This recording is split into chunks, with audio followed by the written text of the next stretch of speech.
दोस्तों आ जाओ, कहाँ हो सब। Hello hello hello hello hello hello hello hello hello hello hello दोस्तों, हेलो दोस्तों दोस्तों दोस्तों दोस्तों, कहाँ हो सब के सब। लाइव पे क्लिक करके लाइव कर लेना, अगर लाइव नहीं दिख रहा होगा तो लाइव में आ जाओ। Hi sir, good evening. Good evening.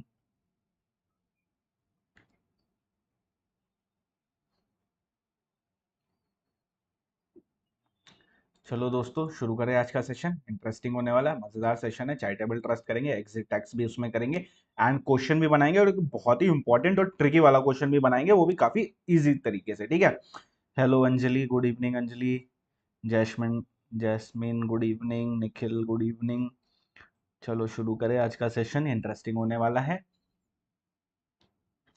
दो दो निखिल, हेलो निखिल। गौरव, जय महाकाल जय महाकाल। हेलो अमित जी। चलो शुरू करें फिर आज का सेशन। ऑडिबल, विजिबल, क्लियर है सब, कोई दिक्कत नहीं आ रही है।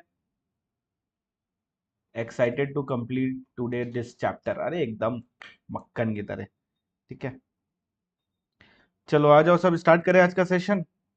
हेलो लावी। हाँ ना ना हाँ, कुछ तो बोलो, कुछ तो बोलो, कुछ बोलो, कुछ भी बोलो, कुछ तो बोलो। हेलो मेघा।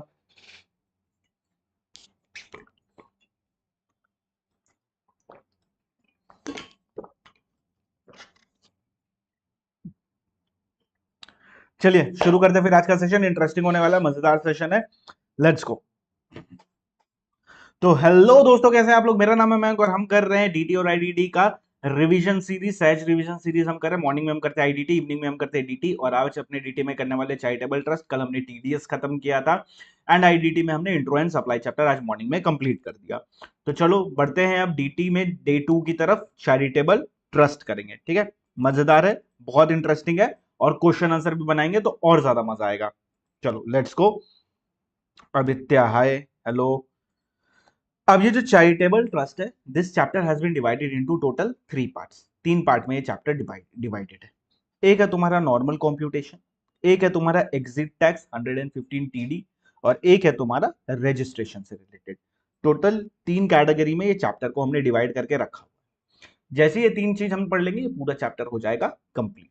चलो बढ़ते हैं नॉर्मल कॉम्प्यूटेशन की तरफ। उसके पहले कुछ बेसिक देख लेते हैं। देखो पहले क्या होता था ना, चैरिटेबल ट्रस्ट और रिलीजियस ट्रस्ट जितनी भी इनकम कमाती थी, वो सारी की सारी इनकम एग्जेम्प्ट होती थी। अब इसकी वजह से क्या होने लगा, बहुत सारा ब्लैक मनी इन्फ्यूज होने लगा चैरिटेबल ट्रस्ट और रिलीजियस ट्रस्ट में। जिस मनी को यूटिलाइज करना लगा गया फॉर स्पेसिफाइड पर्सन, रिलेटिव वगैरह के लिए यूज करने लगा, ब्लैक को व्हाइट करने में यूज करने लगा। तो गवर्नमेंट को ये चीज समझ में आई कि जो मनी है ना, वो ब्लैक से व्हाइट में हो जा रहा है because of charitable trust and religious trust का एग्जेम्पशन। तो इसको कोप अप करने के लिए, क्या किया गया, इसको कोप अप करने के लिए इंट्रोडक्शन हुआ एक पॉइंट का। उस पॉइंट में बोला गया कि चैरिटेबल ट्रस्ट की इनकम 100% एग्जेम्प्ट करेंगे अगर अपने उसको यूटिलाइज करेंगे for religious and charitable purpose, तो ही ये एग्जेम्प्ट होगा, अदरवाइज ये एग्जेम्प्ट नहीं होगा। गवर्नमेंट को लगा बढ़िया है ये एक छोटा सा अमेंडमेंट डाल देने का, इसकी वजह से ब्लैक व्हाइट का कुछ झमेला, कोई झंझट झमेला नहीं होगा। इजीली चैरिटेबल, वो लोग अपना चैरिटेबल काम करेंगे, रिलीजियस वाले अपना रिलीजियस काम करेंगे। बट दुनिया इतनी सीधी है नहीं, करेक्ट। ये है कुछ मासूम लोग, मासूम भोले वाले लोग। ये मासूम भोले वाले लोगों को पता चला कि अगर चैरिटेबल ट्रस्ट में पैसा डालते हो, चैरिटेबल रिलीजियस पर्पस के लिए ही यूज करना पड़ेगा, तो ही एग्जेम्पशन मिलेगा। बट गवर्नमेंट ने ये नहीं बताया पैसा यूज कहां पे करना है। तो उन्होंने ये पैसे को यूज किया पेरिस में। पेरिस में बड़ी बड़ी प्रॉपर्टी खरीदी, बहुत सारी चीज खरीदी, और गवर्नमेंट को दिखा दिया चैरिटेबल रिलीजियस पर्पस के लिए पेरिस में मैं यूज कर रहा हूं। तो हो गया इनकम एग्जेम्प्ट। अल्टीमेटली वही हुआ, वो ब्लैक मनी इन्फ्यूज हुआ चैरिटेबल ट्रस्ट में, और वो व्हाइट मनी हो गया, और फॉरेन में प्रॉपर्टी एक्यूमुलेट होते चली गई। अब इस चीज से लड़ने के लिए पूरा सेक्शन वगैरह सब कुछ चेंज किया गया, और अब एक एकदम प्रॉपर स्ट्रीमलाइन मेथड लाया गया। वो क्या बोलता है, पहली बात तो दो बेसिक कंडीशन फुलफिल करो। तुम रजिस्ट्रेशन पहली बात लो 12 ए बी में ऑफ इनकम टैक्स एक्ट। पहले इस सेक्शन का नाम था 12 डबल ए, अब ये अमेंड होकर 12 ए बी हो गया। तो अगर कहीं 12 डबल ए लिखा है तो घबराना नहीं, वो 12 ए बी की ही बात कर रहा है। तो पहली बात तो तुम रजिस्ट्रेशन लो 12 डबल ए या 12 A B of the income tax act में। फिर तुम्हारा एग्जिस्टेंस होना चाहिए ओनली फॉर चैरिटेबल पर्पस। और now what do you mean by charitable purpose. तो चैरिटेबल पर्पस मतलब होता है या तो तुम मेडिकल रिलीफ में हो, या तो तुम एजुकेशन में हो, या तो तुम रिलीफ टू पुअर में हो, या तो तुम प्रिजर्वेशन ऑफ इन्वायरमेंट में हो, या तुम प्रिजर्वेशन ऑफ मॉन्यूमेंट में हो, और या तो तुम योगा में हो। क्या हो? मेडिकल रिलीफ में हो, एजुकेशन में हो, रिलीफ टू पुअर में हो, प्रिजर्वेशन ऑफ इन्वायरमेंट में हो, और या तो फिर तुम प्रिजर्वेशन ऑफ मॉन्यूमेंट में काम करते हो या योगा में।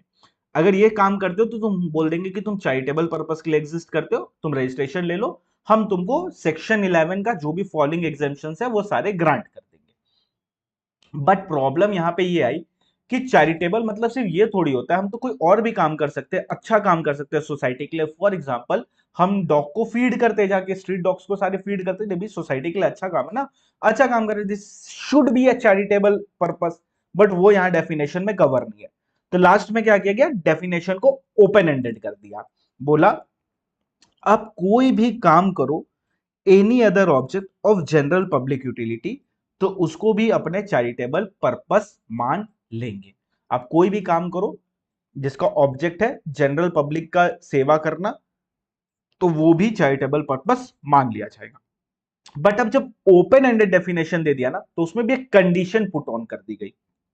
कहा गया कि अगर आप जनरल पब्लिक यूटिलिटी के लिए काम कर रहे हो, तो आपका aggregate receive from business activity should not be more than 20% of total receive. 20% से ज्यादा आप धंधे से नहीं कमाओगे अगर आप अदर्स में फॉल कर रहे हो, यानी ओपन एंडेड वाले में। यानी अगर आप मेडिकल रिलीफ में ऑफ 20% से ज्यादा कमा सकते हो, आप प्रिजर्वेशन ऑफ मॉन्यूमेंट में आप 20% से ज्यादा पीजीबीपी में कमा सकते हो, कोई दिक्कत नहीं है। बट अगर आप advancement of any other object for general public utility में हो, तब आपका aggregate receive from business activity 20% of the total receive से ज्यादा नहीं हो सकता। 20% ऑफ द टोटल रिसीव से ज्यादा नहीं हो सकता है। Got it? क्लियर? ओके। यानी ये 20% वाला पॉइंट सिर्फ और सिर्फ इसके लिए, इनके लिए अवेलेबल नहीं है। ये पॉइंट सिर्फ इस वाले पॉइंट के लिए। ओके। पहली कंडीशन डाली रजिस्ट्रेशन ले लो, दूसरी कंडीशन डाली चैरिटेबल पर्पस के लिए रहो, तीसरी कंडीशन वही थी, बस उसको एक्सटेंड कर दिया। क्या? कि इनकम तभी एग्जेम्प्ट करेंगे जब तुम उसको यूटिलाइज करोगे for charitable purpose and religious purpose. और वो यूटिलाइज कहां करना है? इंडिया में करना है। तो तुमको एग्जेम्पशन तभी मिलेगा जब तुम चैरिटेबल पर्पस और रिलीजियस पर्पस के लिए उस पैसे को यूज करोगे, एंड वो भी इंडिया में यूज करोगे। कहां यूज करोगे? इंडिया में यूज करोगे। ओके।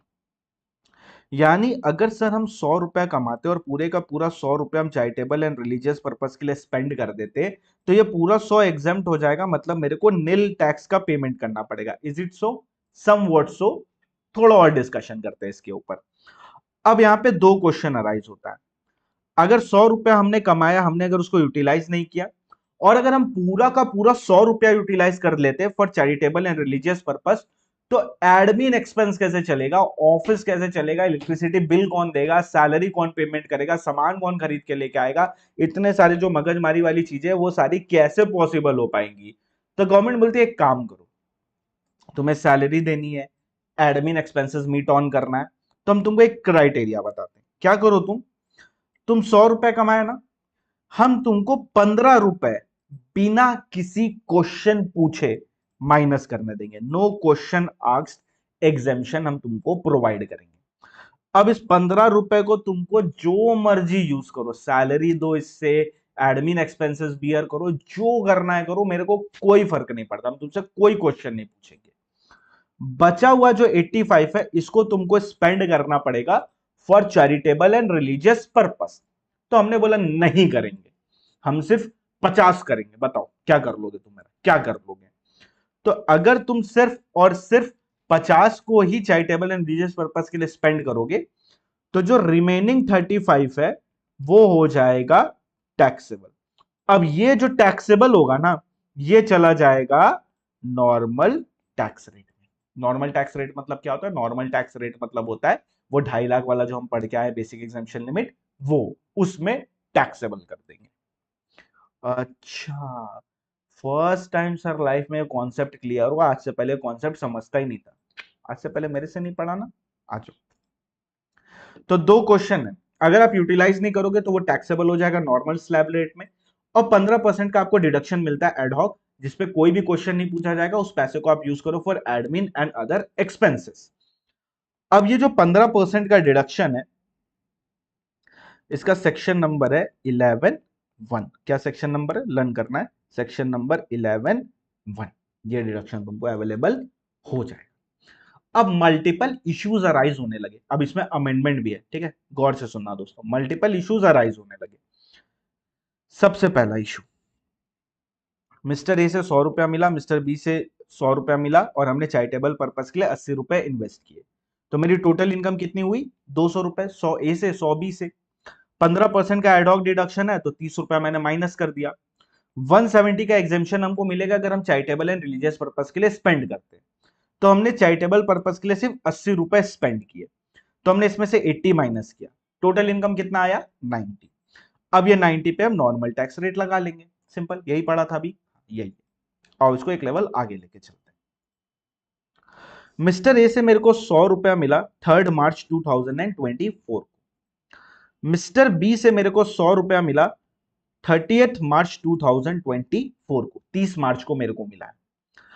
अब गवर्नमेंट हमको बोलती है कि ये तुमको हम एग्जाम तभी करेंगे जब तुम चैरिटेबल एंड रिलीजियस पर्पस के लिए स्पेंड करोगे। तो हम गवर्नमेंट को बोले, गवर्नमेंट मेरी बात सुनो ना, मेरे को ना 30 मार्च को या 31 मार्च को रुपया रिसीव हुआ है, अब अननेसेसरी एक्सपेंडिचर कर दूं क्या? क्या अननेसेसरी एक्सपेंडिचर करना is good for the country? No, it is not beneficial for the country, नहीं करना चाहिए। तो अननेसेसरी स्पेंड अपने को करना नहीं है। तो अगर अपने को अननेसेसरी स्पेंड नहीं करना है, तो ये 100 रुपीज को अगर मैं स्पेंड नहीं करूंगा तो मेरे को इस पर टैक्स देना पड़ेगा। तो इससे बचने का कोई उपाय है क्या? तो गवर्नमेंट ने बोला हाँ उपाय है, मेरी बात ध्यान से सुनो।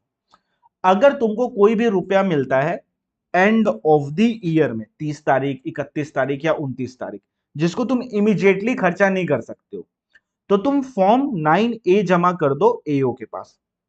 क्या जमा करोगे? फॉर्म 9 एओ के पास।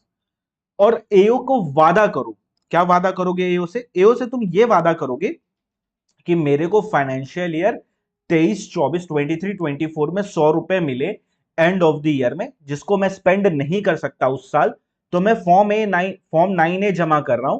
और इस फॉर्म 9A में मैं तुमसे वादा करता हूं कि 100 रुपए को मैं next year, that is financial year 24, 25 में पक्का चैरिटेबल एंड रिलीजियस पर्पस के लिए स्पेंड करूंगा। मेरी बात मानो, मैं तुमसे वादा करता हूं।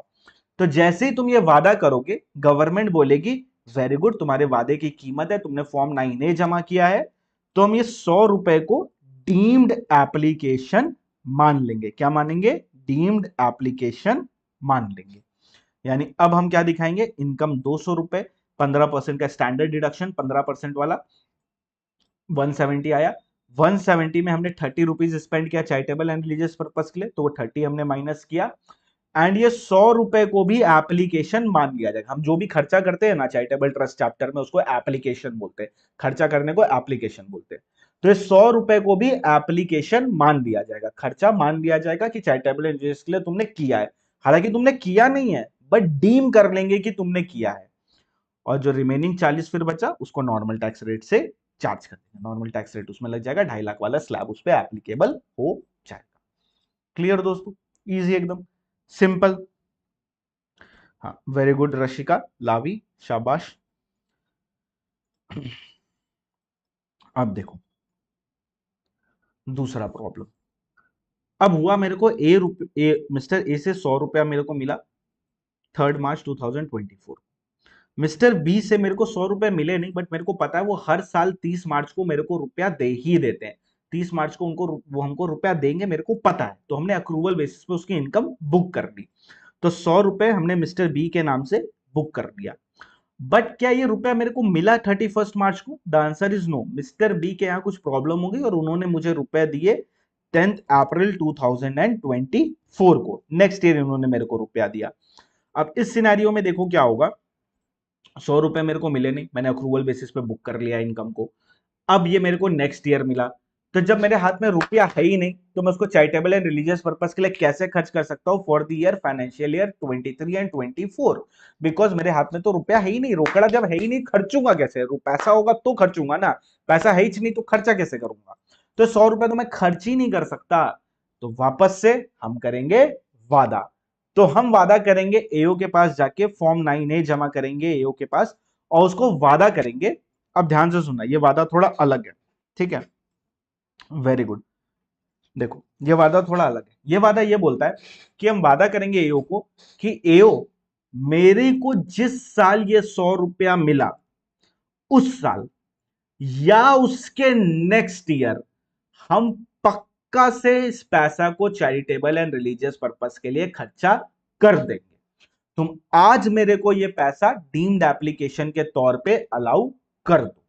तो गवर्नमेंट बोलेगी ठीक है अलाउ करते हैं। यानी कि इस एग्जांपल में हमें रिसीव हुआ 10/4/2024 यानी फाइनेंशियल ईयर 24-25 को, या उसके नेक्स्ट ईयर यानी +1 ईयर यानी फाइनेंशियल ईयर 25-26 तक हम इसको स्पेंड कर देंगे for charitable and religious purpose. अगर ऐसा करते हो तो वेल एंड गुड, ये डीम्ड एप्लीकेशन माना जाएगा। तो वही सेम 100 रुपया ये 100 रुपया ये दोनों मिला, 200 रुपए की इनकम हुई। अब ये 200 रुपए की इनकम हमेशा होगी चाहे तुम डीम्ड एप्लीकेशन करो या ना करो। 100 रुपया मान लिया गया, आ गया तुम्हारे पास। अब इसमें से 15% हम करेंगे स्टैंडर्ड डिडक्शन, 30 माइनस करेंगे आएगा 170। अब इस 170 में हम चैरिटेबल एंड रिलीजियस पर्पस के लिए 30 रुपया स्पेंड किया हमने, तो हमने इसमें से माइनस कर दिया 30 रुपीज। अब ये 100 रुपीज जनरली अपनी इनकम की तरह टैक्सेबल हो जाता बिकॉज हमने इसको खर्चा नहीं किया, बट सिंस हमने डीम्ड एप्लीकेशन कर दिया है तो गवर्नमेंट बोलती है ठीक है तुमने डीम्ड एप्लीकेशन किया तो इट्स वेल एंड गुड। तो हम ये 100 रुपए को डीम्ड एप्लीकेशन मान के माइनस कर देते हैं। अब जो रिमेनिंग इनकम बचेगी वो एनटीआर में टैक्सेबल हो जाएगी। क्लियर? वेरी गुड लावी एंड रशिका, शाबाश, एकदम परफेक्ट। कहां से पढ़ाई कर रहे हो तुम लोग? ठीक है, तो ये हुआ यहाँ पे बातें। अब दूसरी प्रॉब्लम, मेरे को इन प्यारे प्यारे नन्हे नन्हे बच्चों से 10 लाख रुपए मिले। तुम जैसे नन्हे नन्हे बच्चे, तुम्हारी मुट्ठी में क्या है 10 लाख रुपए, तुम्हारी मुट्ठी में, तुमने 10 लाख रुपए डाल दिए चैरिटेबल ट्रस्ट में।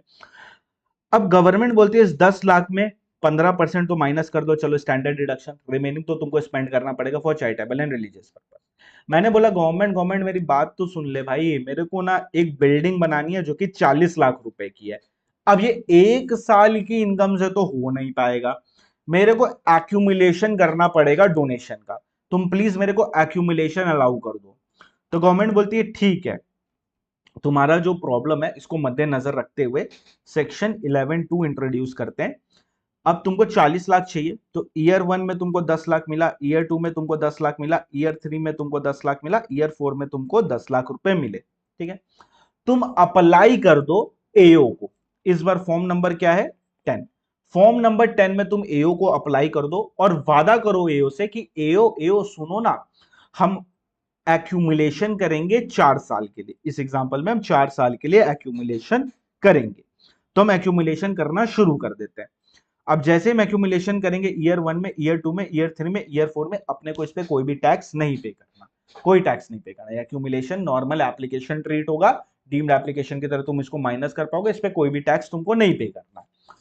अब जैसे ही 4th ईयर हुआ और 40 लाख रुपए तुमने जमा कर लिए, बट तुम्हारी जो बिल्डिंग है तुमने बहुत अच्छे से बार्गेनिंग वगैरह की और तुम्हारी बिल्डिंग बन गई 35 लैक्स में।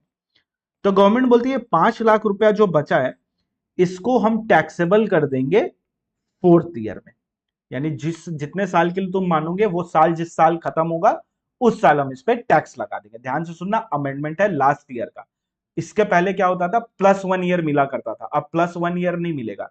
अगर हमने 4 साल के लिए मांगा है तो 4th ईयर जैसे ही एक्सपायर होगा जितना अमाउंट अनस्पेंड है वो टैक्सेबल हो जाएगा 4th ईयर में। अगर हमने 5 साल के लिए मांगा है तो जैसे ही 5 साल एक्सपायर होगा जितना अमाउंट अनस्पेंड है वो 5th ईयर में हो जाएगा टैक्सेबल। सिमिलरली अगर हमने 2 साल के लिए मांगा है तो 2 साल के बाद जितना अमाउंट अनस्पेंड है वो पूरा का पूरा हो जाएगा टैक्सेबल। हमने 6 ईयर के लिए मांगा है, नहीं मांग सकते बिकॉज मैक्सिमम 5 साल के लिए ही एक्यूमुलेशन किया जा सकता है।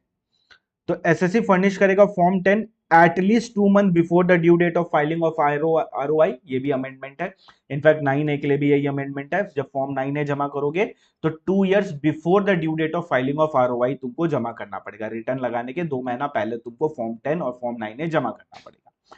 एओ को तुम पर्पस बताओगे एक्यूमुलेशन का और पीरियड बताओगे कितने पीरियड के लिए तुम एक्यूमुलेट करना चाहते हो। मैक्सिमम 5 साल के लिए एक्यूमुलेट कर सकते हो, उससे ज्यादा एक्यूमुलेशन अलाउड नहीं है। जो भी पैसा तुमने एक्यूमुलेट किया उसको हवा में नहीं उड़ाना है, उसको तुमको 11/5 के मोड में इन्वेस्ट करके रखना पड़ेगा। 11/5 के मोड में तुम उसको इन्वेस्ट करोगे। अब 11/5 का मोड क्या होता है याद करो, क्लास में बताया था कैसे याद करते हैं, वो दिल पे हाथ रख के समझ में आ जाता है 11/5 का मोड है या नहीं। आरटीपी में क्वेश्चन भी था, सॉल्व भी करवाया था।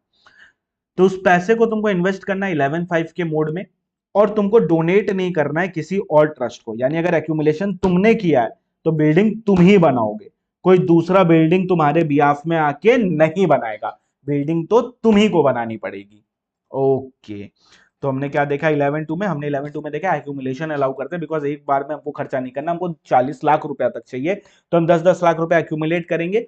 फोर्थ ईयर में जितना भी एक्यूमुलेशन, जितना हमने स्पेंड कर दिया वो तो वेल एंड गुड, जितना नहीं स्पेंड किया वो टैक्सेबल हो जाएगा इन दी लास्ट ईयर, जो भी ईयर है अपना। अपने एसएससी को क्या करना है, फॉर्म 10 जमा करना at least 2 month before the due date of filing of ROI, जिसमें वो पर्पस बताएगा, पीरियड बताएगा, मैक्सिमम 5 साल के लिए कर सकता है, उसको 11/5 के मोड में डाल देना, यानी स्पेसिफाइड गवर्नमेंट सिक्योरिटीज में डाल देना, एंड डोनेट नहीं करना है किसी और ट्रस्ट को। मान लो अगर हम डोनेट कर देते किसी और ट्रस्ट को, तो जिस साल डोनेट करोगे उसी साल पूरा का पूरा अमाउंट टैक्सेबल कर देंगे। मान लो हम 11/5 के मोड में पहले रखते हैं ईयर 1 में, और थर्ड ईयर में हम 11/5 के मोड से निकाल लेते, तो जैसे ही थर्ड ईयर में 11/5 के मोड से लगाओगे, थर्ड ईयर में वो पूरा रुपया हो जाएगा टैक्सेबल।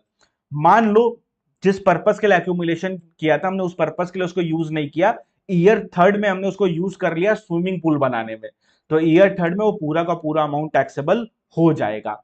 या मान लो पीरियड हमने 4 साल के लिए बोला था, 4 साल में हमारा अनस्पेंट अमाउंट रहा 10 लाख, तो जो अनस्पेंट अमाउंट है 10 लाख वो फोर्थ ईयर में हो जाएगा टैक्सेबल।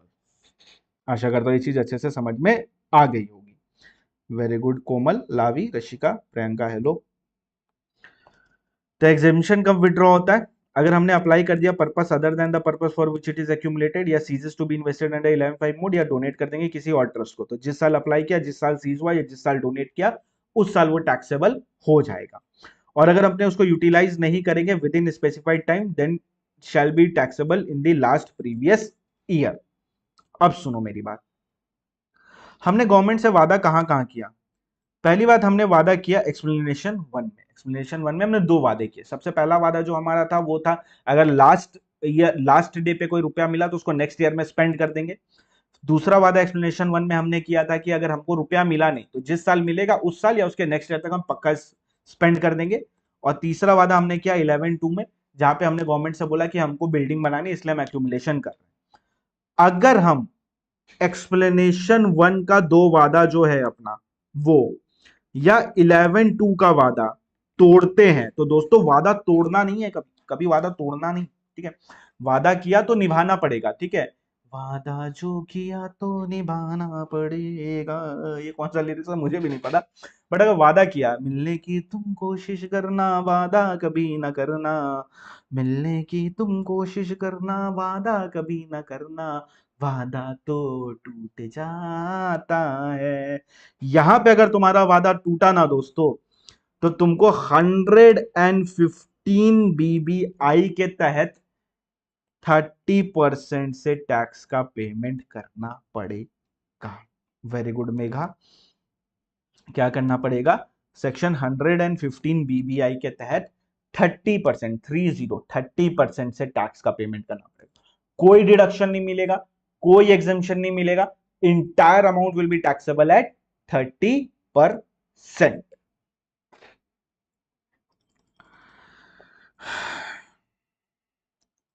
अब और एक डोनेशन होता है जिसको बोलते हैं कॉर्पस डोनेशन। कॉर्पस डोनेशन मतलब वो डोनेशन होता है जिसके ऊपर लिखा होता है ये कॉर्पस डोनेशन है, मतलब ये कैपिटल के लिए जाने वाला है।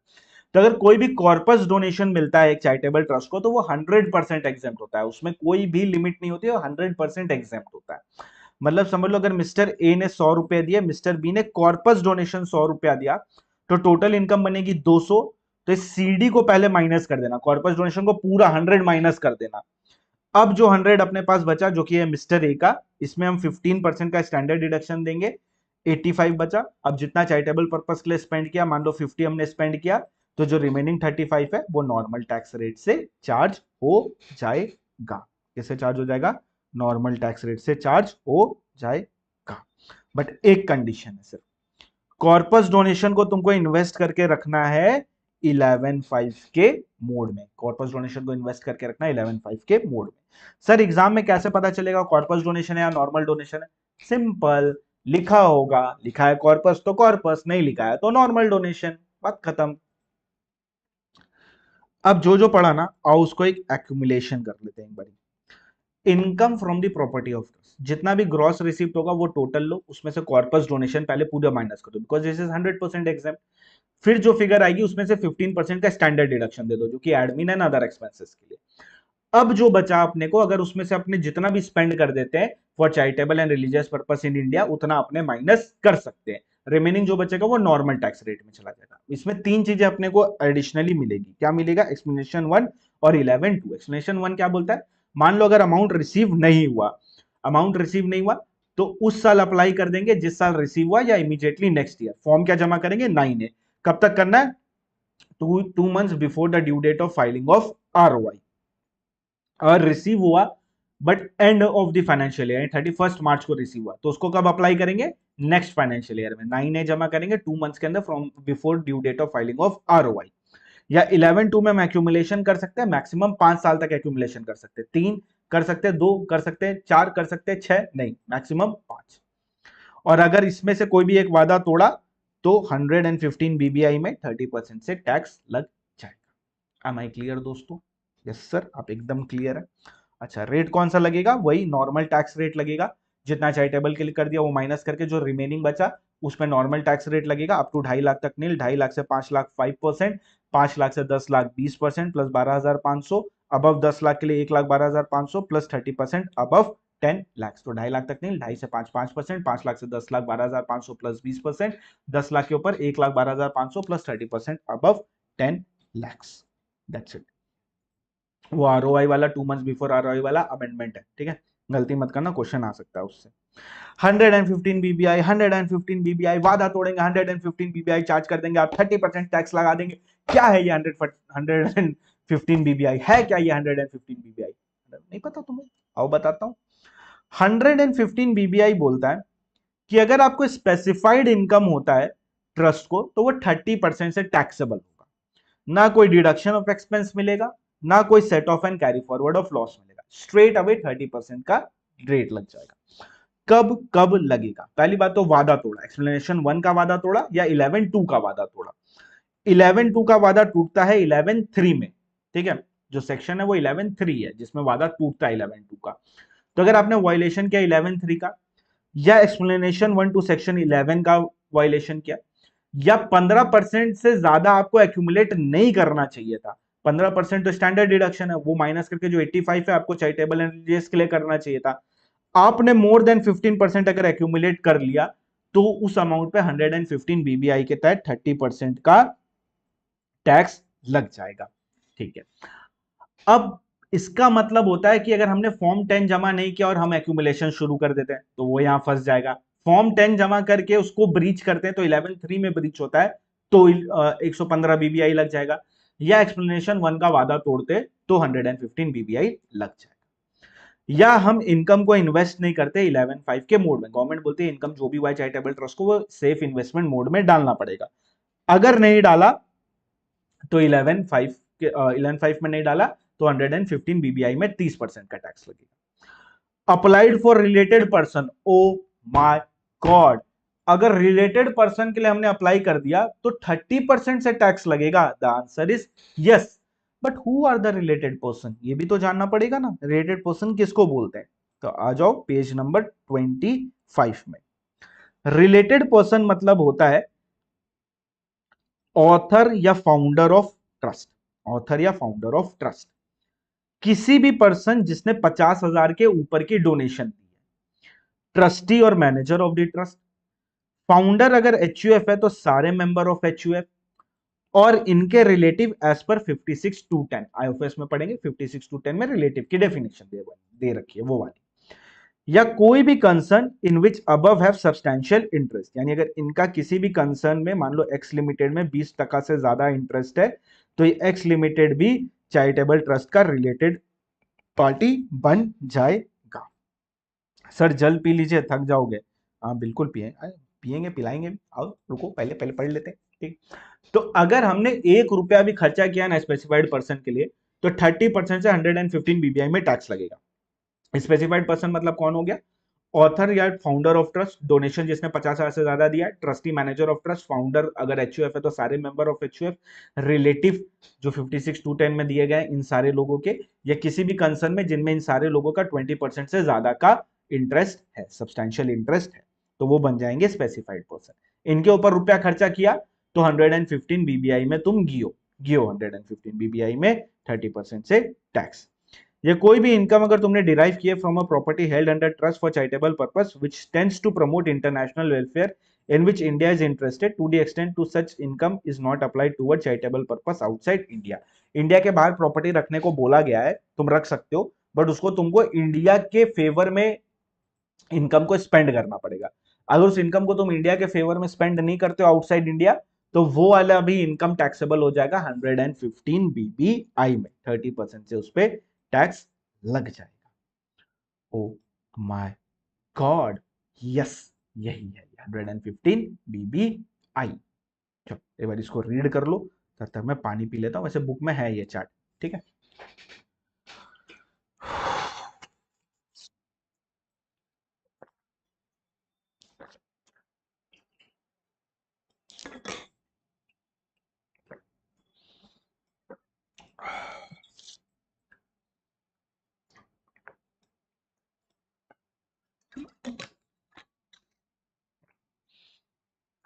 चलो जी, आगे बढ़ते हैं अब।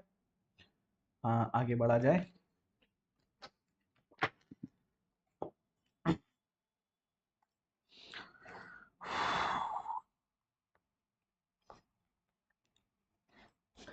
गवर्नमेंट बोलती है कि इंडिया के बाहर तुम प्रॉपर्टी एक रख सकते हो, बस इस एक चैरिटेबल ट्रस्ट को बोलती है इंडिया के बाहर ये प्रॉपर्टी रख सकते हो, बट इस प्रॉपर्टी से जो भी इनकम आएगा वो इंडिया के बाहर ही तुमको खर्च करना है, but for the purpose of the India, India के बेनिफिट के लिए खर्चा करना है। अगर ऐसा नहीं करते हो तो इस इनकम पे भी 115 बीबीआई से 30% का टैक्स लगा देंगे। Simple, clear, okay. अब हम बार बार पढ़े charitable and religious purpose, charitable and religious purpose, charitable and religious purpose, लेकिन चैरिटेबल एंड रिलीजियस पर्पस में क्या क्या एक्सपेंसेस करना, इसमें भी एक अमेंडमेंट है, ध्यान से देखना। तुम कैपिटल एक्सपेंस भी कर सकते हो, तुम रेवेन्यू एक्सपेंस भी कर सकते हो। मतलब कि तुम डायरेक्ट जाके फिक्स्ड एसेट उठा के ले आओ 100 करोड़ का, हम ये पूरा का पूरा 100 करोड़ एक बार में माइनस करने देंगे कॉम्प्यूटेशन में। ये अकाउंटिंग नहीं चलता, इसका एकदम ही अलग ही कैलकुलेशन है चैरिटेबल ट्रस्ट का, ठीक है। मान लो अगर तुमको इनकम हुई 200 रुपए की, 200 करोड़ की, उसमें से तुम 100 करोड़ का फिक्स्ड एसेट ले आते हो ना, तो 200 करोड़ में 15% तो एडहॉक डिडक्शन मिल जाएगा, वो माइनस करके ये पूरा का पूरा 100 करोड़ फिक्स्ड एसेट का एक बार में माइनस कर सकते हो कैपिटल एक्सपेंस। एंड ऑब्वियसली इस पे डेप्रिसिएशन नहीं मिलेगा, बिकॉज एक बार में 100 करोड़ माइनस करने दे रहे हैं। पीजीबीपी में भी रिसेंटली पढ़ा था एक दो हफ्ते पहले। तो अगर फिक्स्ड एसेट को एक ही बार में 100 करोड़ माइनस करने दे रहे तो फिर अपने को इसमें कोई भी डेप्रिसिएशन नहीं मिलेगा। यानी कैपिटल एक्सपेंस भी कर सकते हो, रेवेन्यू एक्सपेंस भी कर सकते हो, यानी लैंड एंड बिल्डिंग भी खरीद सकते हैं, वो भी माइनस हो जाएगी। बट उस सिनेरियो में एसडीवी को इग्नोर करना, बस परचेज प्राइस माइनस होगा। क्या माइनस होगा? परचेज प्राइस माइनस होगा। लोन रीपेमेंट भी एप्लीकेशन हो जाएगा, जिस ईयर रीपेमेंट करेंगे उस साल अप्लाई करेंगे। इसका क्या मतलब होता है? इसका मतलब ये होता है, मान लो हमने एक लिया लोन, लोन लिया हमने 100 करोड़ का, उस 100 करोड़ के लोन से हमने खरीदा एक लैंड एंड बिल्डिंग 100 करोड़ की। अब जब अपने कॉम्प्यूटेशन करेंगे, कॉम्प्यूटेशन मान लो 200 करोड़ की मेरी इनकम हुई है, इसमें से 15% का स्टैंडर्ड डिडक्शन हम माइनस करेंगे, और हमेशा लिखना वरना एग्जाम में मिस आउट कर लोगे। अब रिमेनिंग जो मेरे पास बचा है उसमें अपने क्या करेंगे, 170 करोड़ जो अपने बचा है। अब जनरली हम क्या करते हैं, लैंड एंड बिल्डिंग खरीदा है तो पूरा 100 करोड़ माइनस करते, बट नहीं, सिंस इसने लोन लेके ये लैंड एंड बिल्डिंग खरीदी है, तो जब ये लोन का रीपेमेंट करेगा तब माइनस करेंगे। अब नेक्स्ट ईयर मान लो मेरी इनकम हो जाती है 300 करोड़, अब मैं इसमें से 15% स्टैंडर्ड डिडक्शन माइनस करूंगा। अब नेक्स्ट ईयर मैंने इस लोन का 30 करोड़ का पेमेंट किया है, तो इस बार 30 करोड़ में एज एन एप्लीकेशन माइनस कर सकता हूं। यानी जब लोन रीपेमेंट करोगे तब माइनस करना है, जब बिल्डिंग खरीदा तब नहीं करना है। क्लियर? इस रेटेड क्वेश्चन आएगा एग्जाम में, हमारे मॉड्यूल में है एंड स्टडी मैट में भी है। दूसरा, आप किसी और ट्रस्ट को डोनेट कर सकते हो, बिल्कुल डोनेट कर सकते हो, बट उस सिनेरियो में बहुत ध्यान से सुनना, कितना अलाउ करेंगे, सिर्फ और सिर्फ 85% ही अलाउ करेंगे। क्लास में इसका रीजन बताया था, याद होगा तो, सिर्फ और सिर्फ 85% ही अलाउ करेंगे। अमेंडमेंट है, बहुत ही क्रूशियल अमेंडमेंट है, क्वेश्चन एक्सपेक्ट कर सकते हो इस पे।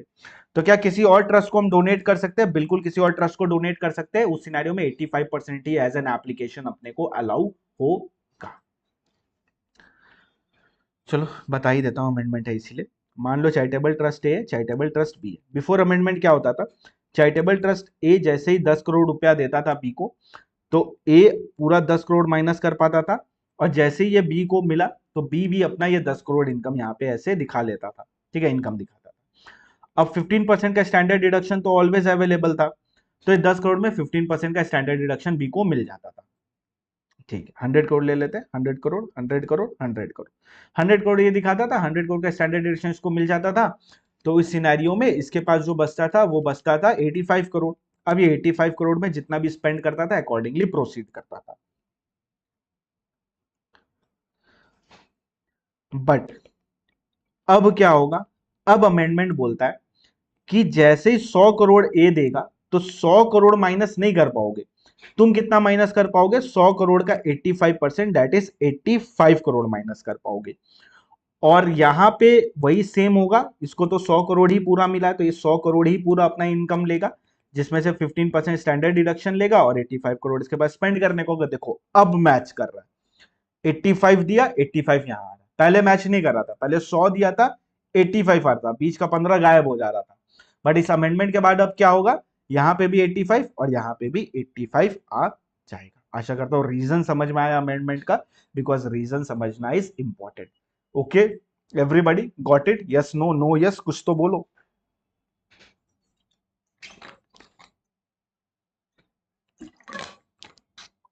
वेरी गुड, शाबाश। चलो, तो ये बहुत इंपॉर्टेंट पॉइंट है, जब एक ट्रस्ट से दूसरे ट्रस्ट को डोनेट करोगे कर सकते हो, but 85% as an application allowed होगा, बिकॉज सामने वाले को 15% का स्टैंडर्ड डिडक्शन मिलता है ना। बट अगर तुम एक ट्रस्ट को एज अ कॉर्पस डोनेशन दोगे तो अलाउड नहीं होगा। इसका भी रीजन सेम है, देखो। डीटी में 56 दिलाने के लिए थैंक यू भाई लोग, फुल ट्रस्ट करो सर पे, टिल एग्जाम डे 100% अच्छे मार्क्स आएंगे। Thank you Deepak, thank you so much.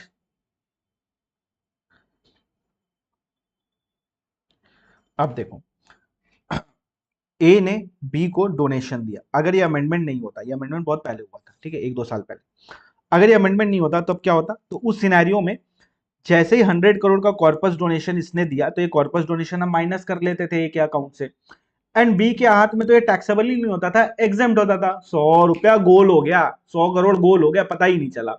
But अब इस अमेंडमेंट के द्वारा क्या बोला गया कि अगर तुम 100 करोड़ रुपया as a corpus donation B को दोगे तो ये हम तुमको माइनस ही नहीं करने देंगे, और अगर माइनस नहीं करने देंगे तो ये एज एन इनकम तुम टैक्स इस पे दे रहे हो, तुम ऑलरेडी इस पे टैक्स दे रहे हो। जो चैरिटेबल ट्रस्ट है वो ऑलरेडी 100 करोड़ पे टैक्स देगा। तो अगर बी के हाथ में एग्जाम भी होगा तो कोई दिक्कत नहीं है, पैसा गोल नहीं हुआ, इसमें already tax charitable trust a ने दे दिया है, या अगर इसको स्पेंड कर दिया फॉर चैरिटेबल इंटरेस्ट पर्पस तो भी बढ़िया है। तो इस सिनेरियो में कोई भी पैसा गोल नहीं होगा, इसलिए एज अ कॉर्पस देते हो तो अलाउड नहीं करते as an application. Same reason वही 85% और यहाँ पे 100%, यही रीजन है। नेक्स्ट क्या है, डेप्रिसिएशन अलाउड नहीं होगा। 40 IA और A3 जो पीजीबीपी में अपने पढ़ेंगे वो एप्लीकेबल होगा, जैसे एप्लीकेबल होता है। Application from corpus not treated as application, regarded as application when invested और deposited back into specified mode under 11(5), यानी कॉर्पस से पैसा निकाल के कोई खर्चा किया तो एप्लीकेशन ट्रीट नहीं करेंगे उसको, बट उसको एप्लीकेशन उस साल ट्रीट करेंगे जिस दिन वो पैसा को रिफिल कर दोगे। जिस दिन वो तुम पैसा को रिफिल करोगे उस साल उसको एज एन एप्लीकेशन अपने ट्रीट कर लेंगे। आशा करो पूरा कॉन्सेप्चुअल क्लैरिटी के साथ रिवाइज कर पा रहे हो, ठीक है। क्लास के साथ पूरा लिंक हो रहा है, जो क्लास में हमने पढ़ा था। क्लास नहीं लिया तो अभी भी क्लास ले सकते हो, डिस्क्रिप्शन में लिंक है, अभी भी टाइम है तुम्हारे पास। और चैनल पर नए हो तो चैनल को सब्सक्राइब कर देना, वीडियो को लाइक कर देना, दोस्तों के साथ शेयर कर देना, कमेंट भी कर देना, थोड़े फैला दो चारों तरफ। तो ये हमने देखा चैरिटेबल एंड रिलीजियस पर्पस वाला हमने पॉइंट देखा, ठीक है, ये हमको समझ में आ गया। अब बात करते हैं कैपिटल गेन का क्या ट्रीटमेंट होता है in the hands of trust. Section number is 11(1)(a). जो कैपिटल गेन अपने कैपिटल गेन चैप्टर में पढ़ेंगे वो यहाँ पे एप्लीकेबल नहीं है, बिल्कुल भी एप्लीकेबल नहीं है। वहां पे अलग ट्रीटमेंट है, यहाँ पे अलग ट्रीटमेंट है। यहाँ पे ट्रीटमेंट कंपेरेटिवली सिंपल है। यहाँ पे क्या बोलता है, अगर एक कैपिटल गेन होता है ट्रस्ट को तो उसको अपने कैसे चार्ज करते हैं। Capital gain is also an income, बिल्कुल। तो ये इनकम साइड आना चाहिए, बिल्कुल इनकम साइड आएगा। ये इनकम साइड कब आएगा, बिफोर 15% वाला standard deduction. Standard deduction 15% minus करने से पहले वो इनकम साइड में आ जाएगा। प्रॉपर्टी 1 थी मेरे पास 100 की, उसको हमने सेल कर दिया 150 में, तो 50 रुपए का हुआ मेरा गेन। इस गेन को बोलते हैं कैपिटल गेन। तो 50 रुपए को हम एज एन इनकम ऐड कर देंगे, इसमें 15% का स्टैंडर्ड डिडक्शन मिलेगा। रिमेनिंग एप्लीकेशन की तरफ आते हैं। अब मान लो अगर हम इस प्रॉपर्टी को बेच के एक और प्रॉपर्टी खरीदते हैं, तो हमने एक प्रॉपर्टी खरीदी, उसको बेचा, कैपिटल गेन हुआ, उस पैसे को हमने इन्वेस्ट कर दिया दूसरी प्रॉपर्टी में। तो गवर्नमेंट बोलती है अगर दूसरी प्रॉपर्टी को भी तुम चैरिटेबल एंड रिलीजियस पर्पस के लिए यूज करते हो तो तुमको एज एन एप्लीकेशन मेरे को देना पड़ेगा। एज एन एप्लीकेशन मैं तुमको अलाउ करूंगा उसको। तो कितना कैपिटल गेन एग्जेम्प्ट होगा, cost of new asset minus cost of old asset. कितना अलाउ कर देंगे, cost of new asset minus cost of old asset. And अगर नेगेटिव है तो इग्नोर कर देने का। ठीक है, आओ देखो हमारे पास कैपिटल गेन कितना पड़ा हुआ है, 50 का कैपिटल गेन। ओल्ड एसेट का कॉस्ट कितना है, तो ओल्ड एसेट का कॉस्ट है मेरे पास 100 रुपए में हमने ओल्ड एसेट खरीदा था। तो पहली बात तो ये 50 रुपए अपना चला जाएगा इनकम साइड में बिफोर 15% माइनस करने के। अब कैपिटल गेन एग्जेम्प्ट कितना होगा, तो cost of cost of old asset new asset minus old asset, यानी 40 माइनस 100 कितना आया, -60। फिगर नेगेटिव में आ गई, तो अगर फिगर नेगेटिव में आ गई तो इग्नोर करना है, मतलब कोई भी एग्जेम्पशन नहीं मिलेगा तुमको, कोई एग्जेम्पशन नहीं मिलेगा। बट अगर प्रॉपर्टी जो हमने खरीदी है वो 140 रुपए में खरीदी है, तो हमारा कॉस्ट ऑफ न्यू एसेट कितना है, 140। कॉस्ट ऑफ ओल्ड एसेट कितना है, 40। तो कितना अपने को अलाउ कर दिया जाए, कितना कैपिटल गेन अपना एग्जेम्प्ट होगा, 40 का कैपिटल गेन अपना एग्जेम्प्ट होगा। यानी एप्लीकेशन में हम लोग -40 कर पाएंगे। Got it. और अगर हमने 160 में सेल किया है तो 160 में अगर तुमने सेल किया तो वही same, cost of new asset minus cost of old asset, तो आया 60 रुपए। ये 60 रुपए पूरे अलाउ होंगे, बट ये अलाउ कैसे होंगे ये देखो, प्रेजेंटेशन टिप सिखा रहा हूं, ठीक है। प्रेजेंटेशन टिप, 60 रुपए में 50 रुपए तो कैपिटल गेन है, तो ये एज एन एग्जेम्प्ट चला जाएगा एप्लीकेशन में, एज एन एग्जेम्प्ट आएगा, एग्जेम्प्ट कैपिटल गेन 50। रिमेनिंग जो 10 बचा वो नॉर्मल एप्लीकेशन ट्रीट होगा, यानी माइनस तो 60 होगा but 50 as a capital gain exemption करके होगा, 10 एज अ नॉर्मल एप्लीकेशन करके होगा। बिकॉज अगर हमने नई प्रॉपर्टी ली है, तो नई प्रॉपर्टी अगर हमने ली है तो वो भी तो चैरिटेबल पर्पस के लिए ना, तो उसके लिए भी तो अपने को एग्जेम्पशन मिलना चाहिए ना, तो वही एग्जेम्पशन अपने को यहाँ पे ग्रांट किया गया है। अब ध्यान से देखो हुआ क्या, लॉजिकली भी समझाता हूं, ठीक है। फर्स्ट प्रॉपर्टी थी मेरी 100 रुपए की, इसको हमने एज एन एप्लीकेशन ट्रीट कर लिया होगा। नेक्स्ट प्रॉपर्टी है मेरी 160 की, ये तो ये 100 वाला बेच के ही आया ना मेरे पास रुपया, ये 100 रुपया बेच के आया, 60 हमने एडिशनली डाला होगा, ठीक है। तो ये 60 रुपए जो हमने एडिशनली डाले वो भी एज एन एप्लीकेशन अपने को मिल गया नेक्स्ट ईयर में। देखो 60 रुपए मिल गया नेक्स्ट ईयर में। तो लॉजिकली समझो, लॉजिकली। और अगर सोता हुआ बच्चा है जिसको सिर्फ फॉर्मूला चाहिए, तो ये रहा formula, cost of new asset minus cost of old asset को एग्जाम मिल जाएगा अपने को, नेगेटिव होगा तो इग्नोर कर देना, आंसर तुम्हारा ऑलवेज राइट आएगा। वेरी गुड मेघा, कोमल, लावी, रशिका, बाकी लोग कहाँ हो।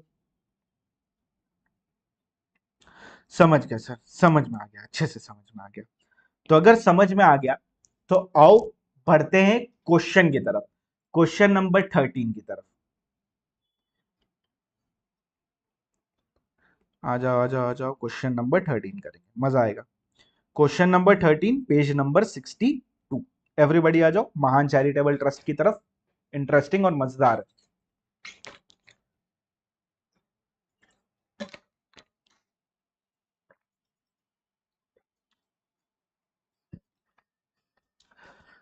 महान charitable trust is running an educational institute registered under 12 AB। Okay, details of income अपने को दे रखी है, वॉलंटरी कॉन्ट्रीब्यूशन अपने को मिला है 150 लाख का।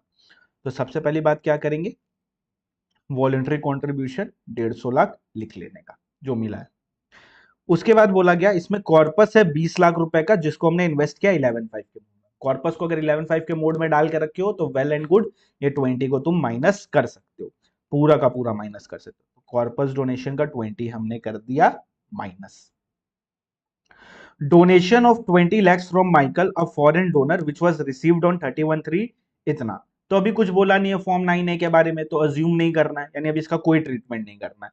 नॉर्मल इनकम है, 150 लाख में जुड़ी हुई है, जुड़ी रहेगी, अभी इसका कुछ नहीं करने का अपने को।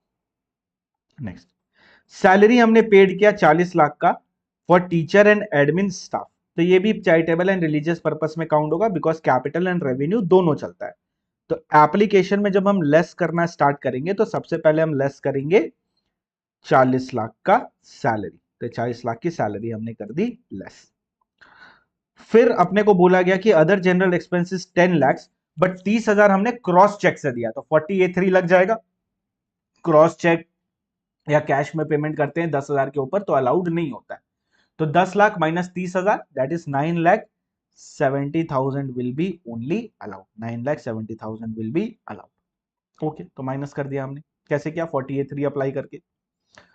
अब ध्यान से देखो, a land belonging to trust in a nearby village which was purchased in the year 1617 for 5 lakhs was sold for 10,50,000 and another land adjacent to the trust was purchased for 12 lakhs। पहली बात तो capital gain हुआ, कितना का capital gain हुआ, 5 lakh minus 10,50,000, 10.5 minus 5, 5.5 का capital gain हुआ। ये एक इनकम है, हाँ, तो इस इनकम को ऐड कर देंगे, कैपिटल गेन 5.5, ये ऐड करेंगे। अब क्या करेंगे, एप्लीकेशन में कैपिटल गेन एग्जेम्प्ट निकालेंगे। कैसे निकलता है, cost of new asset minus cost of old asset. Cost of new asset देखो कितना है, 12 lakh. Cost of old asset कितना है, 5 लाख। तो कितना होगा, 7 लाख। 12 माइनस 5, 7 लाख। बट इसमें कैपिटल गेन एग्जेम्प्ट में आएगा 5.5 और 7 माइनस 5.5, 1.5 आएगा नॉर्मल एप्लीकेशन जो लैंड हमने खरीदी है। तुम डायरेक्टली भी 7 लिख सकते हो, कोई बात नहीं, मार्क्स नहीं कटेंगे, बट ये अपना कॉन्सेप्चुअल क्लैरिटी इसलिए अपने लिख पा रहे। तो कितना एग्जामेशन मिलेगा, 7 लाख का। Cost of old new asset minus cost of old asset. तो न्यू एसेट हमने खरीदी की थी तुम्हारी 12 लाख में, ओल्ड एसेट की कीमत थी 5 लाख, तो 12 माइनस 5, 7 लाख का एग्जामेशन अपने को मिल जाएगा। Clear, easy, okay. अच्छा, कैपिटल गेन से रिलेटेड बस यही एक एडजस्टमेंट है पूरे क्वेश्चन में और चैप्टर में, तो तुमको और कहीं नहीं मिलेगा, यहीं पे मिलेगा। तो इस क्वेश्चन को अच्छे से इंपॉर्टेंट मार्क कर लेना, इसलिए करवा भी रहा हूं। 5 laptops costing 50,000 each were purchase during the year for teaching purpose, allowed है, चैरिटेबल पर्पस है, कोई दिक्कत नहीं है। 5 लैपटॉप 50,000 करके यानी 2.5 लाख रुपए, तो 2.5 लाख रुपए हम करेंगे application minus. Okay, next, trust accumulate किया 30 लाख रुपए, यहां पे करेक्शन कर लेना, फाइनेंशियल ईयर 17-18 लिखा होगा, उसको 19-20 कर लेना। क्या कर लेना, 19-20। ओके, तो हमने 19-20 में एक्यूमुलेट किया 30 लाख रुपए 11-2 में, और हमने स्पेंड किया अभी तक 27 लाख। कितना स्पेंड किया, 27 लाख। तो अनस्पेंड अमाउंट कितना है, अनस्पेंड अमाउंट है 3 लाख रुपए का। अब हमने एक्यूमुलेशन शुरू किया था 19-20 में, ओके, कोई पीरियड नहीं दिया है, तो पीरियड फिर कितना होगा, 5 साल। चलो देखते हैं, 19-20, 20-21, 21-22, 22-23, 23-24, 1 2 3 4 5, मैक्सिमम 5 साल ये अलाउड होता है। हाँ, फिफ्थ ईयर में 2023-2024 में क्या हुआ, 2023-2024 में हमारे पास 3 लाख अनस्पेंड पड़ा हुआ है। तो अगर अपने पास 3 लाख रुपए अनस्पेंड पड़ा हुआ है तो वो 3 लाख टैक्सेबल हो जाएगा किस साल, जिस साल फिफ्थ ईयर एक्सपायर हो रहा है। तो 3 लाख को हम कर देंगे टैक्सेबल। वेरी गुड लावी, शाबाश। तो अगर 3 लाख टैक्सेबल होगा तो स्ट्रेट अवे 15% के पहले टैक्सेबल होगा, उसके बाद मत कर देना, ठीक है। तो 3 लाख को एंड में जाके ऐड कर देंगे, 3 लाख से 3 लाख को एंड में जाके अपने ऐड कर देंगे। वेरी गुड निखिल, शाबाश। ओके, ये हो गया कंप्लीट। ओके, दो एडिशनल रूम हमने बनाया 1500 स्क्वायर फीट, कॉस्ट है उसका 1200 स्क्वायर फीट करके, तो 1200 इंटू 1500 इंटू 2, 36 लैक्स का रूम हमने बनाया। चैरिटेबल पर्पस है बिल्कुल, जब तक कुछ नहीं बोला चैरिटेबल ही मानना है। 36 लैक्स अपने माइनस कर देते हैं एप्लीकेशन में। फिर हमने कॉर्पस डोनेशन किया 20 लाख को अदर चैरिटेबल ट्रस्ट को। तो अदर चैरिटेबल ट्रस्ट को अगर तुमने 20 लाख रुपए दिए, 20 लाख रुपए दिए, तो भैया वो 20 लाख रुपए अलाउड नहीं करेंगे अपने, एज एन एप्लीकेशन ट्रीट नहीं होगा, बिकॉज चैरिटेबल अलाउड नहीं है। ओके, और ये 3 लाख भी टैक्सेबल होगा 115 बीबीआई में at the rate 30%। Very good लावी। बस अब टोटल इनकम निकाल लेते हैं। पूछा क्या आपने से? टोटल इनकम पूछा है, टोटल इनकम अपने निकाल लेते हैं इजीली। हो गया कंप्लीट। कितना है इसमें? 15% का स्टैंडर्ड डिडक्शन देना भूलना नहीं। तो अपना आया 150 माइनस 20 प्लस 5.5 इंटू 15% माइनस किया, तो आया अपना 115.17।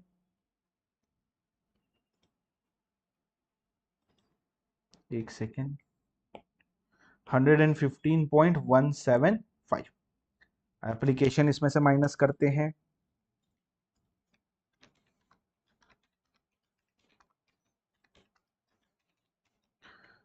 आया 19.975 प्लस किया हमने इसमें 3, तो आया 22.975। तो आंसर इज 22.975, 22,97,500। करेक्शन कर लेना, यहाँ पे थोड़ा सा मिस्टेक हुआ है, ठीक है। 300 लिखा होगा, 500 कर देना उसको।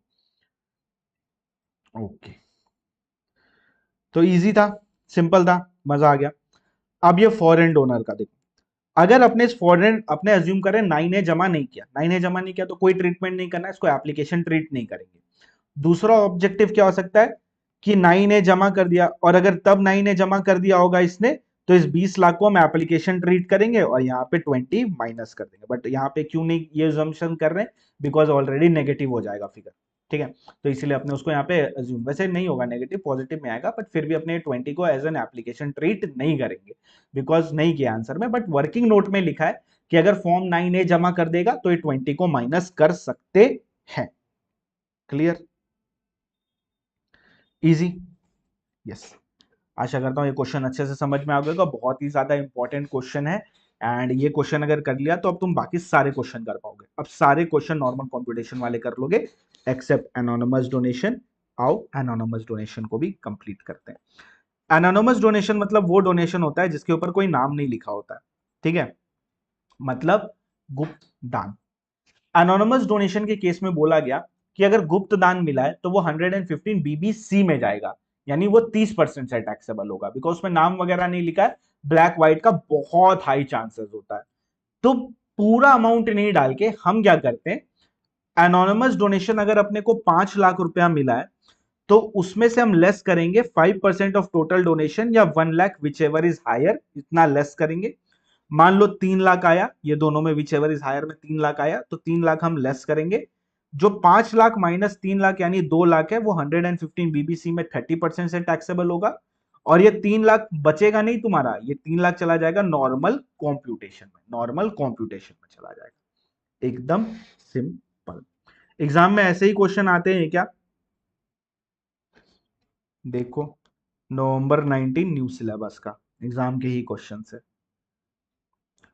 आ जाओ, एनोनिमस डोनेशन का एग्जांपल कर लेते हैं।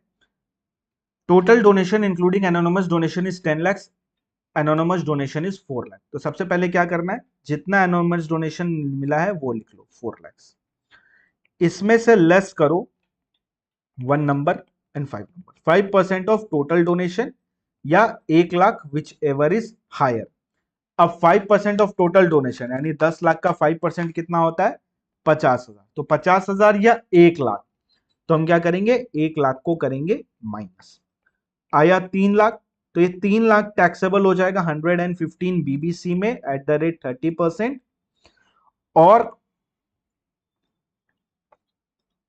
एट द रेट 30%, और ये जो 1 लाख रुपया हमने माइनस किया, ये टैक्सेबल हो जाएगा नॉर्मल कॉम्प्यूटेशन में। कहां चला जाएगा? नॉर्मल कॉम्प्यूटेशन में चला जाएगा।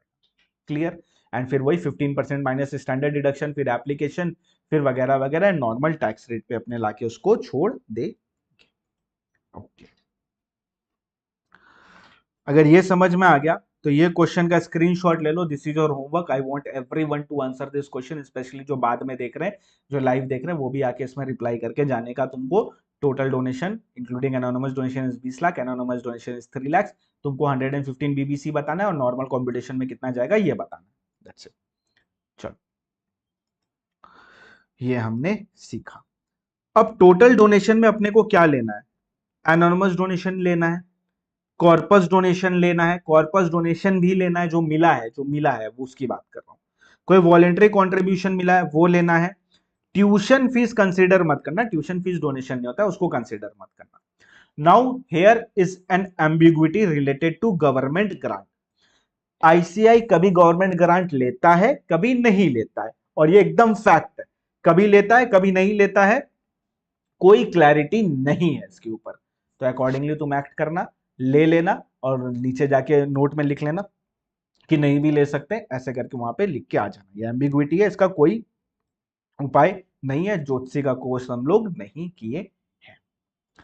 तो क्या क्या इंक्लूड करना है? एनोनिमस डोनेशन इंक्लूड कर लो, कॉर्पस इंक्लूड कर लो, वॉलंटरी इंक्लूड कर लो, ट्यूशन फीस इंक्लूड मत करना। गवर्नमेंट ग्रांट कभी कभी लेता है, कभी कभी नहीं लेता है, तो अकॉर्डिंगली अपने हिसाब से देख लेना क्या करना है।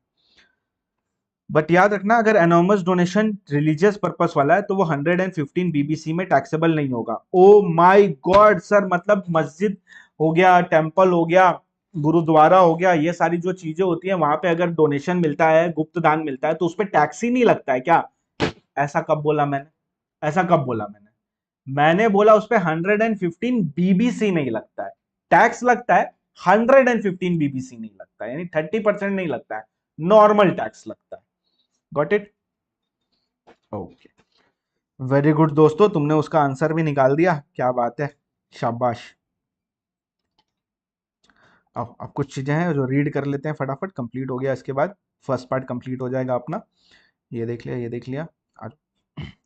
लास्ट ईयर का अमेंडमेंट है। लास्ट ईयर का अमेंडमेंट बोलता है कि अगर टेंपल, मॉस्क और गुरुद्वारा को कोई रुपया मिलता है फॉर रेनोवेशन, तो उनके पास ऑप्शन है कि उस रुपए को वो कॉर्पस डोनेशन ट्रीट कर सकते हैं। अगर उस रुपए को वो कॉर्पस डोनेशन ट्रीट करेंगे तो उस सिनेरियो में 100% एग्जेम्प्ट हो जाएगा, यानी कोई भी टैक्स का पैसा नहीं देना पड़ेगा। तो कोई भी डोनेशन या वॉलंटरी कॉन्ट्रीब्यूशन मिलता है for repair of temple, mosque, gurdwara, तो ऑप्शन है कि तुम उसको कॉर्पस डोनेशन ट्रीट करो। कंडीशन क्या? 11(5) के मोड में डाल देना, सेपरेटली आइडेंटिफाइबल होना चाहिए, किसी और पर्सन को डोनेट मत करना, और सिर्फ रेनोवेशन के लिए ही उसको यूज करना। अगर ऐसा करते हो तो वो कॉर्पस डोनेशन मान लिया जाएगा एंड सब सही रहेगा। बट अगर तुम वॉयलेट कर देते हो ऊपर वाला कंडीशन, तो फिर वो नॉर्मल कंप्यूटेशन में जाएगा। गलती से 115 बीबीआई मत मार देना, यहाँ पे क्वेश्चन आ सकता है एग्जाम में। तो 115 बीबीआई नहीं लगेगा, वो normal tax rate, normal computation में चला जाएगा। थर्ड पॉइंट बोलता है एक्सपेंडिचर तुमको तभी अलाउ करेंगे on payment basis, not on accrual basis. यानी एक्सपेंस को तुमने बुक कर लिया बट पे नहीं किया तो अलाउ नहीं होगा। कब अलाउ होगा? जब एक्चुअली पे करोगे तभी अलाउ होगा। तो एक्सपेंडिचर में कैश बेसिस फॉलो होता है, अक्रूवल बेसिस फॉलो नहीं होता है, irrespective of method of accounting. तो कोई भी मेथड ऑफ अकाउंटिंग यूज करो, उससे कोई फर्क नहीं पड़ता है।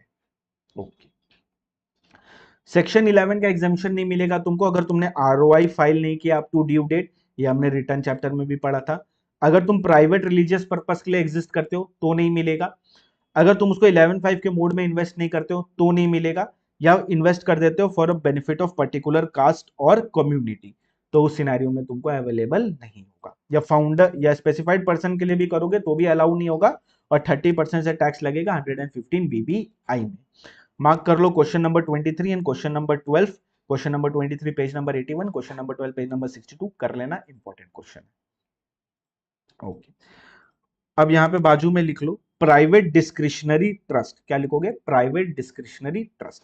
अगर तुम प्राइवेट डिस्क्रिशनरी ट्रस्ट बनाते हो तो उस पर टैक्स लगता है एमएमआर की रेट से 42.744%। कल पढ़ा था ना? तो अगर तुम प्राइवेट डिस्क्रिशनरी ट्रस्ट बनाते हो तो उसको एमएमआर पे टैक्सेबल करेंगे 42.744% पे। लिख लो वहां बाजू में, नहीं लिखा होगा बुक में। प्राइवेट डिस्क्रिशनरी ट्रस्ट 42.744% से टैक्सेबल होता है। कंपाइलर में है क्वेश्चन, टेंशन मत लो। कंपाइलर कोई चीज अगर यहाँ नहीं है तो कंपाइलर में होती है, फिर भी मैं यहाँ पे लिखा दे रहा हूँ ताकि दिक्कत ना आए, एक ही जगह रिवीजन हो जाए अपना। ये पॉइंट हमने पढ़ लिया।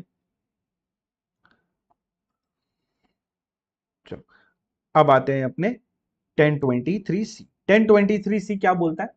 प्राइवेट स्कूल एंड कॉलेजेस या गवर्नमेंट स्कूल एंड कॉलेजेस। अगर तुम एक गवर्नमेंट स्कूल और कॉलेज हो और तुम एग्जिस्ट करते हो for the purpose of education या मेडिकल, एंड कब बोला जाएगा कि you are a government school and college? जब तुम सब्सटैंशियली फाइनेंस्ड होगे बाय गवर्नमेंट। कब तुम सब्सटैंशियली फाइनेंस्ड होगे बाय गवर्नमेंट? जब तुम्हारा गवर्नमेंट ग्रांट मोर देन 50% होगा टोटल रिसीप्ट का, तब बोला जाएगा that you are substantially financed by government. And तुम्हारा existence for medical and educational purpose है, तो तुम जितनी भी इनकम कमाओगे, फुल्ली एग्जेम्प्ट, 100% एग्जेम्पशन तुमको मिल जाएगा। और अगर तुम प्राइवेट स्कूल कॉलेजेस हो तो उस सिनेरियो में अगर तुम्हारा aggregate annual receipt is up to 5 crore, यानी पूरे साल में मिला के तुम 5 करोड़ रुपए कमाते हो और तुम एग्जिस्ट करते हो only for the purpose of medical and education and not for profit, तो तुम जितनी इनकम कमाओगे 100% एग्जेम्प्ट हो जाएगी, फुल्ली एग्जेम्प्ट हो जाएगी अंडर सेक्शन 1023C।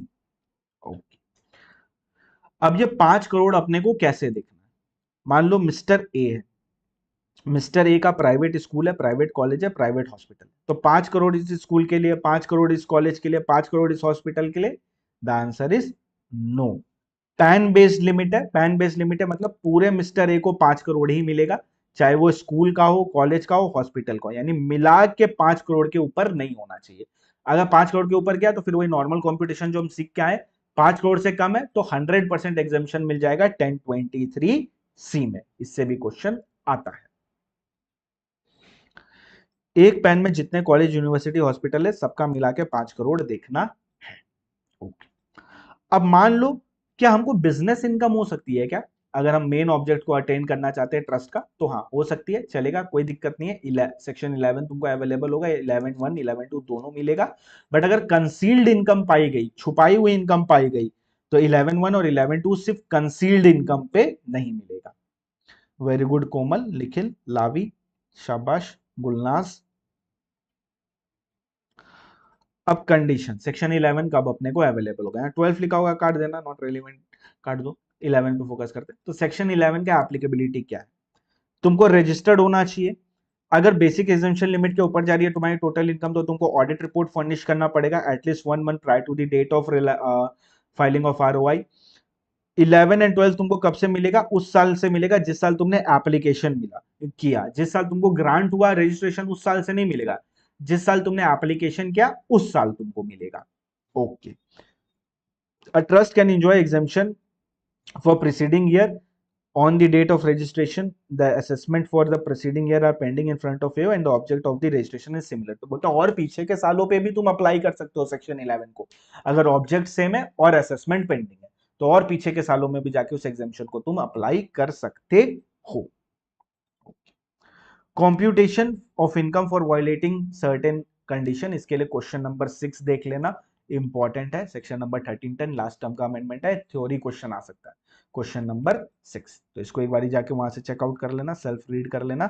11 BBC हमने कर लिया और इसी के साथ खत्म होता है हमारा पार्ट 1, यानी नॉर्मल कॉम्प्यूटेशन। कैसा लगा दोस्तों पार्ट 1? आपको इंटरेस्टिंग था, मजेदार था? कितना समय लगा? 1 घंटे, 1 घंटे के अंदर हमने पार्ट 1 खत्म कर लिया। क्या बात है, क्या बात है।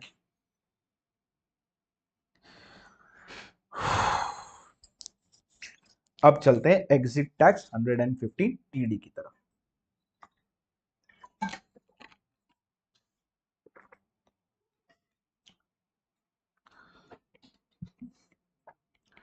फाइव मिनट्स का ब्रेक है।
दोस्तों आ जाओ दोस्तों।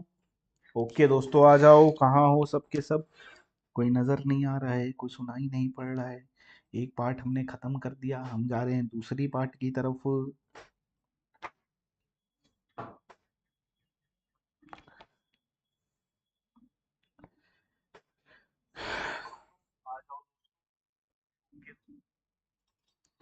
Hello hello hello hello hello. हाँ सर आ गए हम लोग। आप कहाँ हैं? आप ही नजर नहीं आ रहे, आप ही कहीं इधर उधर घूम रहे हैं क्या सर?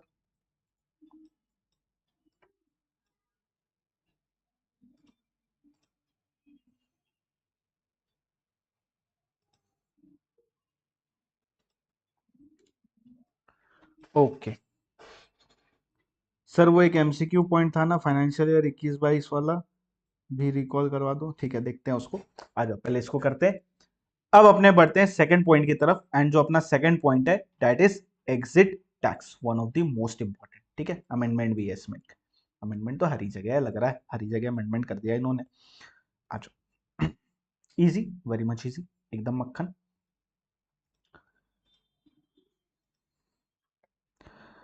अब चैरिटेबल ट्रस्ट और गवर्नमेंट के बीच में मस्त प्यार चल रहा है। ठीक है, मस्त प्यार चल रहा है एकदम।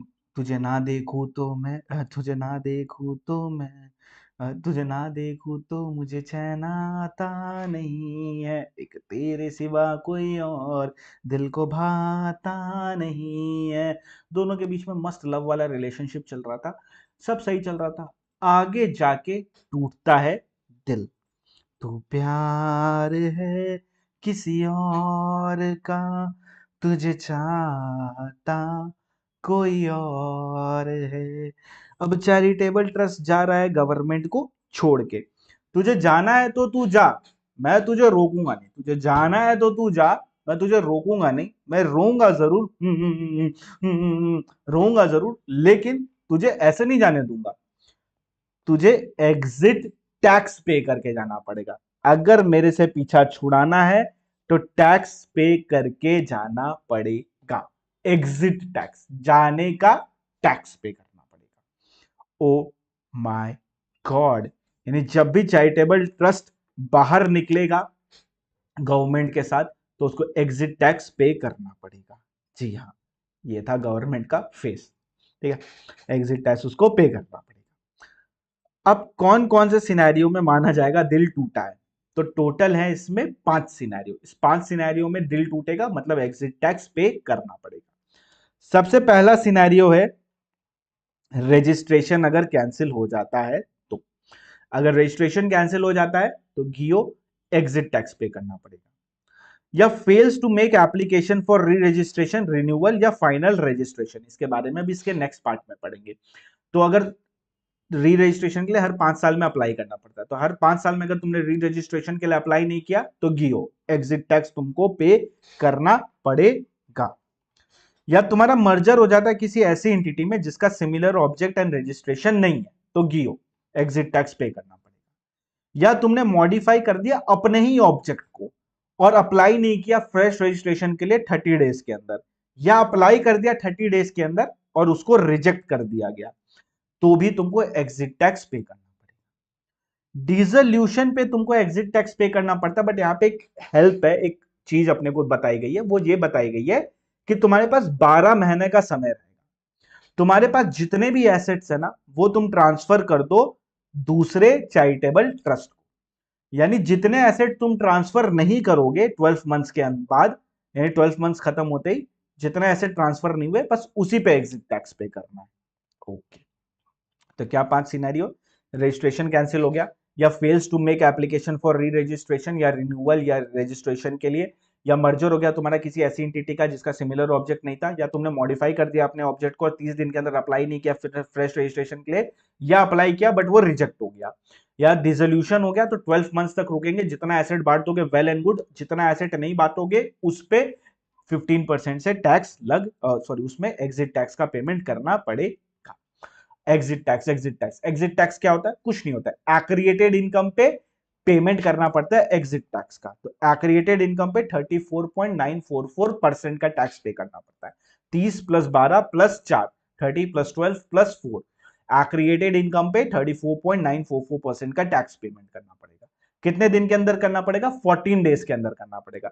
अगर 14 डेज के अंदर पेमेंट नहीं किया तो 15th डे से 1% पर मंथ और पार्ट ऑफ द मंथ करके इंटरेस्ट लगना शुरू हो जाएगा। अब यहां पे जो सीखने वाली बात है वो बस ये है, एक्रिएटेड इनकम। एक्रिएटेड इनकम सीख गया तो पूरा चैप्टर खत्म।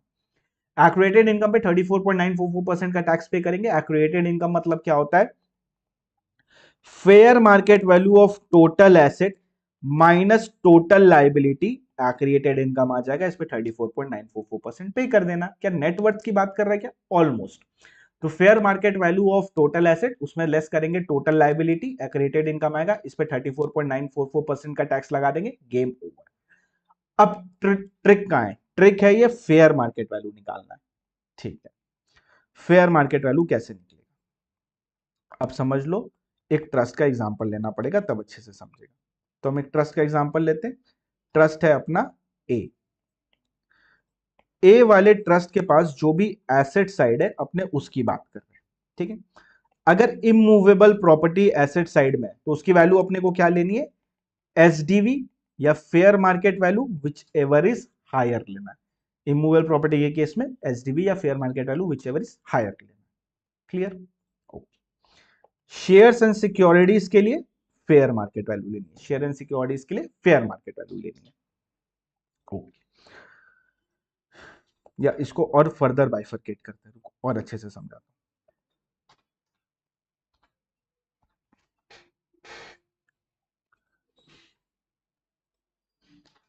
धीरे धीरे याद हो जाएंगे। मल्टीपल क्वेश्चन जैसे ही प्रैक्टिस करने लगोगे ना, अपने आप रेट सारे लर्न हो जाएंगे अलग अलग। अब अपना ए है charitable trust.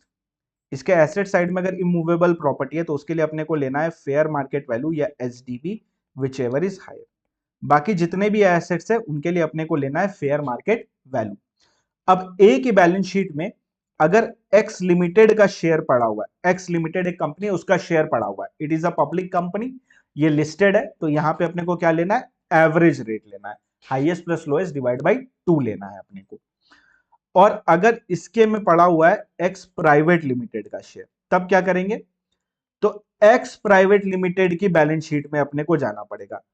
X private limited की बैलेंस शीट में जो उसका एसेट है उसकी वैल्यूएशन अपने को निकालनी पड़ेगी। वो कैसे निकलेगी? वो निकालने के लिए तुमको लेना पड़ेगा book value of all the assets of x private limited, fair market value of Boolean, jewellery, precious stone, artistic work, share, security, immovable property of x private limited, and उसमें लेस कर देंगे book value of liability of x private limited. अभी ध्यान से देखना, एक must twist आएगा। हम आगे एक्स प्राइवेट लिमिटेड की बैलेंस शीट। तो एक्स प्राइवेट लिमिटेड की बैलेंस शीट में क्या बोलता है? इमूवेबल प्रॉपर्टी अगर दे रखी है तो एफएमवी लेना है, एसडीवी कंपेयर नहीं करना है। यहां गलती मत कर देना, जब एक्स प्राइवेट लिमिटेड में जाओगे तो एसडीवी से कंपेयर मत करना, सिर्फ फेयर मार्केट वैल्यू तुमको लेना है। वहां पे शेयर्स पड़ा है, ज्वेलरी पड़ी है, बुलियन पड़ा है, फेयर मार्केट वैल्यू लेना है। बाकी सारे एसेट्स के बुक वैल्यू तुमको कंसीडर करने। लायबिलिटी के बुक वैल्यू लेना है, माइनस कर देना तो एक्स प्राइवेट लिमिटेड का वैल्यू आ जाएगा। तुम 20% होल्ड करते हो तो 20% ही तुम्हारा बनेगा वैल्यू। यहाँ पे तुम 30% होल्ड करते हो 30% बनेगा। ठीक है, वेरी गुड लावी, शाबाश। तो ये यहाँ पे एक इंपॉर्टेंट पॉइंट था बस। उसके बाद तुम्हारा एसेट्स आ जाएगा, fair market value of asset आ जाएगा। क्या क्या नहीं लेना है, अक्खे बच्चे को पता है क्या नहीं लेना होता है। TDS, TCS, advance tax, refund of income tax नहीं लेना है। डेफर्ड रेवेन्यू एक्सपेंडिचर नहीं लेना है। Asset acquired out of agriculture income, agriculture income के थ्रू जो एसेट अक्वायर किया उसको कंसिडर नहीं करना है। Asset acquired from date of creation of trust to the date of registration. अब मान लो ट्रस्ट यहां पे इनकॉर्पोरेट हुआ और रजिस्टर्ड यहां हुआ, यहां पे आके उसको एग्जिट टैक्स का पेमेंट करना है, तो इस दौरान जो एसेट इसने खरीदी है ये कंसीडर नहीं करना है अपने को। या कोई भी एसेट जो हमने ट्रांसफर कर दिया 12 मंथ्स के अंदर from the end of the month in which dissolution takes place. Dissolution वाले केस में 12 मंथ्स का टाइम था, 12 मंथ्स के अंदर जितना एसेट ट्रांसफर कर दोगे उस पे नहीं लगेगा, उसके अलावा जो बचा एसेट है बस उस पे पे करना पड़ता है। तो ये हमको समझ में आ गया। तो fair market value of the asset में क्या लेना है? जो अपना ए है चैरिटेबल ट्रस्ट, उसके लिए उसके बैलेंस शीट में जो इमूवेबल प्रॉपर्टी उसका एसडीवी या fair market value whichever is higher. Others का अदर एसेट का फेयर मार्केट वैल्यू। शेयर्स के लिए लिस्टेड है तो एवरेज ले लेना, अनलिस्टेड इक्विटी शेयर यानी एक्स प्राइवेट लिमिटेड है, तो एक्स प्राइवेट लिमिटेड की बैलेंस शीट में जाएंगे, वहां पे उसके एसेट्स का बुक वैल्यू लेंगे, इमूवेबल का एफएमवी लेंगे, एसडीवी नहीं, शेयर्स का एसडीवी एफएमवी लेंगे, एंड मनी बुलियन ज्वेलरी वगैरह का एफएमवी लेंगे। इसमें से बुक वैल्यू माइनस करेंगे of the liability of x private limited, तो अपने को एक्स का वैल्यू मिल जाएगा। हम 20% होल्ड करते होंगे तो हम 20% कंसिडर कर लेंगे। एसेट साइड में कभी नहीं लेना, ये कभी भी नहीं आता एसेट साइड में। TDS, TCS, advance tax, refund of income tax, deferred revenue expenditure, asset acquired of agriculture income. अगर हमने क्रिएशन से लेकर रजिस्ट्रेशन के बीच वाला जो फिगर एसेट है इसको कंसिडर नहीं करना है, एंड जो भी एसेट हमने ट्रांसफर कर दिया 12 मंथ्स के अंदर from the end of the month in which dissolution takes place उसको कंसिडर नहीं करेंगे। तो अपने को मिल जाएगा fair market value of the asset. इसमें से लेस करेंगे टोटल लायबिलिटी, तो इसमें से अपने लेस कर देंगे टोटल लायबिलिटी। लायबिलिटी में अपने को लेना है बुक वैल्यू, लायबिलिटी में अच्छे बच्चे को पता है क्या नहीं लेना होता है, कॉर्पस और कैपिटल फंड नहीं लेना होता है, रिजर्व सरप्लस नहीं लेना होता है, कंटिजेंट लायबिलिटी नहीं लेनी होती है, प्रोविजन फॉर टैक्सेशन नहीं लेना होता है, अनअसर्टेन प्रोविजंस नहीं लेने होते हैं। तो कॉर्पस और कैपिटल फंड नहीं लेना है, रिजर्व सरप्लस नहीं लेना है, कंटिजेंट लायबिलिटी नहीं लेनी है, पीएफटी नहीं लेनी है, और अनअसर्टेन प्रोविजंस नहीं लेने हैं। ठीक है, समझ गए सर? ओके। अब ये सारा जो फेयर मार्केट वैल्यू अपने को लेना है ये कौन सी डेट का लेना है? तो अगर रजिस्ट्रेशन कैंसिल वाला केस चल रहा है तो जिस दिन ऑर्डर फॉर कैंसिलेशन आया उस दिन का लेना है। अगर fails to make application for री रजिस्ट्रेशन, रिन्यूअल या फाइनल रजिस्ट्रेशन वाला केस चल रहा है तो जो भी last date of making that application उस दिन का फेयर मार्केट वैल्यू लेना है। Merger into entity not having similar business, उस वाले केस में डेट ऑफ मर्जर का लेना है। मॉडिफाई कर दिया ऑब्जेक्ट को 30 दिन के अंदर अप्लाई नहीं किया या अप्लाई किया बट रिजेक्ट हो गया तो डेट ऑफ मॉडिफिकेशन वाला तुमको कंसीडर करना है। डिसोल्यूशन में अमेंडमेंट है, ध्यान से, अमेंडमेंट नहीं है, ट्विस्ट है। डिसोल्यूशन में 12 मंथ्स के अंदर एसेट डिस्ट्रीब्यूट करना होता है, जितना एसेट डिस्ट्रीब्यूट कर दिया वेल एंड गुड, जितना नहीं किया उस पर टैक्स देना होता है 12 मंथ्स के बाद। बट वैल्यूएशन डेट क्या होगा? वैल्यूएशन डेट होगा डेट ऑफ डिसोल्यूशन। यहाँ पे गलती मत कर देना, यहाँ पे 1 साल का टाइम नहीं मिलेगा, डेट ऑफ डिसोल्यूशन का वैल्यूएशन लेना है। टैक्स कब देना है? 12 महीना बाद, टैक्स 12 महीना बाद देना है, बट डेट क्या लेनी है? Date of dissolution. Fair market value किस दिन का लेना है? डेट ऑफ डिसोल्यूशन का लेना है। चांद सितारे फूल और खुशबू जो बनाना है यहाँ पे बना लेना। ठीक है, ओके। तो अगर ये चीज समझ में आ गई तो आ जाओ क्वेश्चन नंबर 21 की तरफ, मजा आ जाएगा क्वेश्चन नंबर 21 में।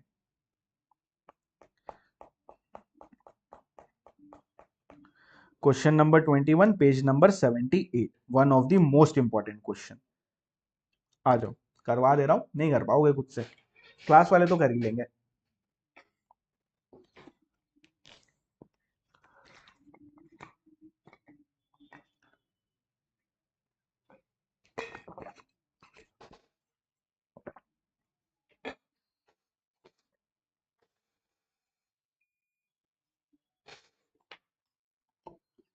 चलो शुरू करते हैं।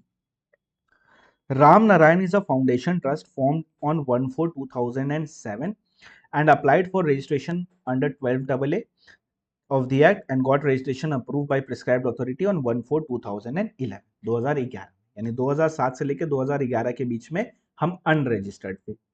ठीक है, ट्रस्ट गॉट एग्जेम्पशन वगैरह वगैरह, अब हो गया ट्रस्ट डिसॉल्व। तो अगर ट्रस्ट डिसॉल्व हो गया तो अब इसको टैक्स का पेमेंट करना पड़ेगा, एक्सिट टैक्स का पेमेंट करना पड़ेगा 34.944% एक्रिएटेड इनकम पे। एक्रिएटेड इनकम क्या होता है? Fair market value of the asset minus liability. समझ गया? अब एक एक करके इसको करते चलते हैं। ठीक है, सबसे पहले अपने क्या कैलकुलेट करेंगे?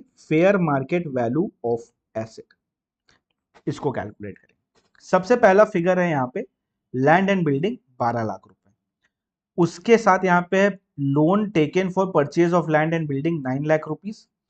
Fair market value of land and building is 50 lakh rupees. थांबा, अभी देखो, land and building is acquired out of agricultural income.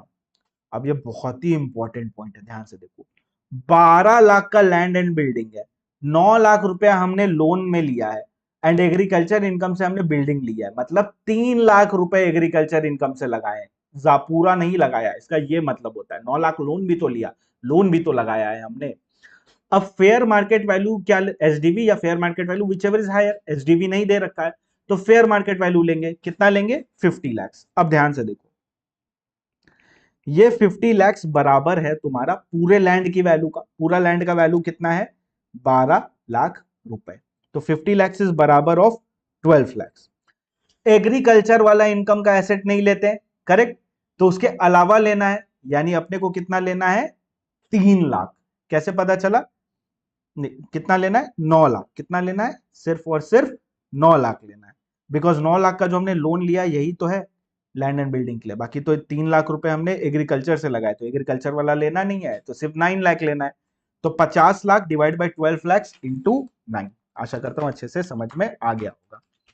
तो आएगा 37.5। सबको आया समझ में? Yes, no, no, yes? Okay. अब बात करते हैं investment in equity share quoted वाले। 4 लाख। 4 लाख की investment in equity share quoted वाले हैं। Market value of quoted share on the date of dissolution is 18 lakh. तो क्या लेना है अपने को?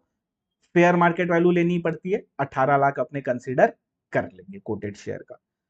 तो सर आप बोले थे एवरेज, बट एवरेज यहां नहीं दिया है, फेयर मार्केट वैल्यू दी है, तो वो ले लेंगे 18 lakh. Okay, next. Investment in equity share of unquoted Z limited, यानी अब अपने को जेड लिमिटेड की बैलेंस शीट में जाना पड़ेगा। बट उसके पहले बहुत सारी चीजें इसमें सीखने के लिए। सबसे पहली चीज, loan taken for purchase of unquoted share 8-9 में 1 लाख का। 50% of unquoted share were acquired during 8-9। 8-9 कौन सा पीरियड है? प्री रजिस्ट्रेशन का पीरियड है, यानी रजिस्ट्रेशन के पहले का पीरियड है। तो पहले का पीरियड वाला लेते हैं क्या? नहीं लेते, यानी 50% को लेंगे क्या? नहीं लेंगे। अब कैलकुलेशन कैसे होता है आओ सिखाता हूं। जेड लिमिटेड का बैलेंस शीट मेरे को दे रखा है, 1 लाख इक्विटी शेयर 10 रुपया करके, यानी कितना? 10 लाख रुपीस का इक्विटी शेयर है इसका। ठीक है, कैपिटल बैलेंस है। Total value of book asset is 60 lakhs, market value of Boolean is 30 lakhs, liabilities 35 lakhs। तो एसेट का बुक वैल्यू लेना होता है 60 ले लेंगे, बुलियन ज्वेलरी का मार्केट वैल्यू ले लिया 30, तो 60 + 30 हुआ 90।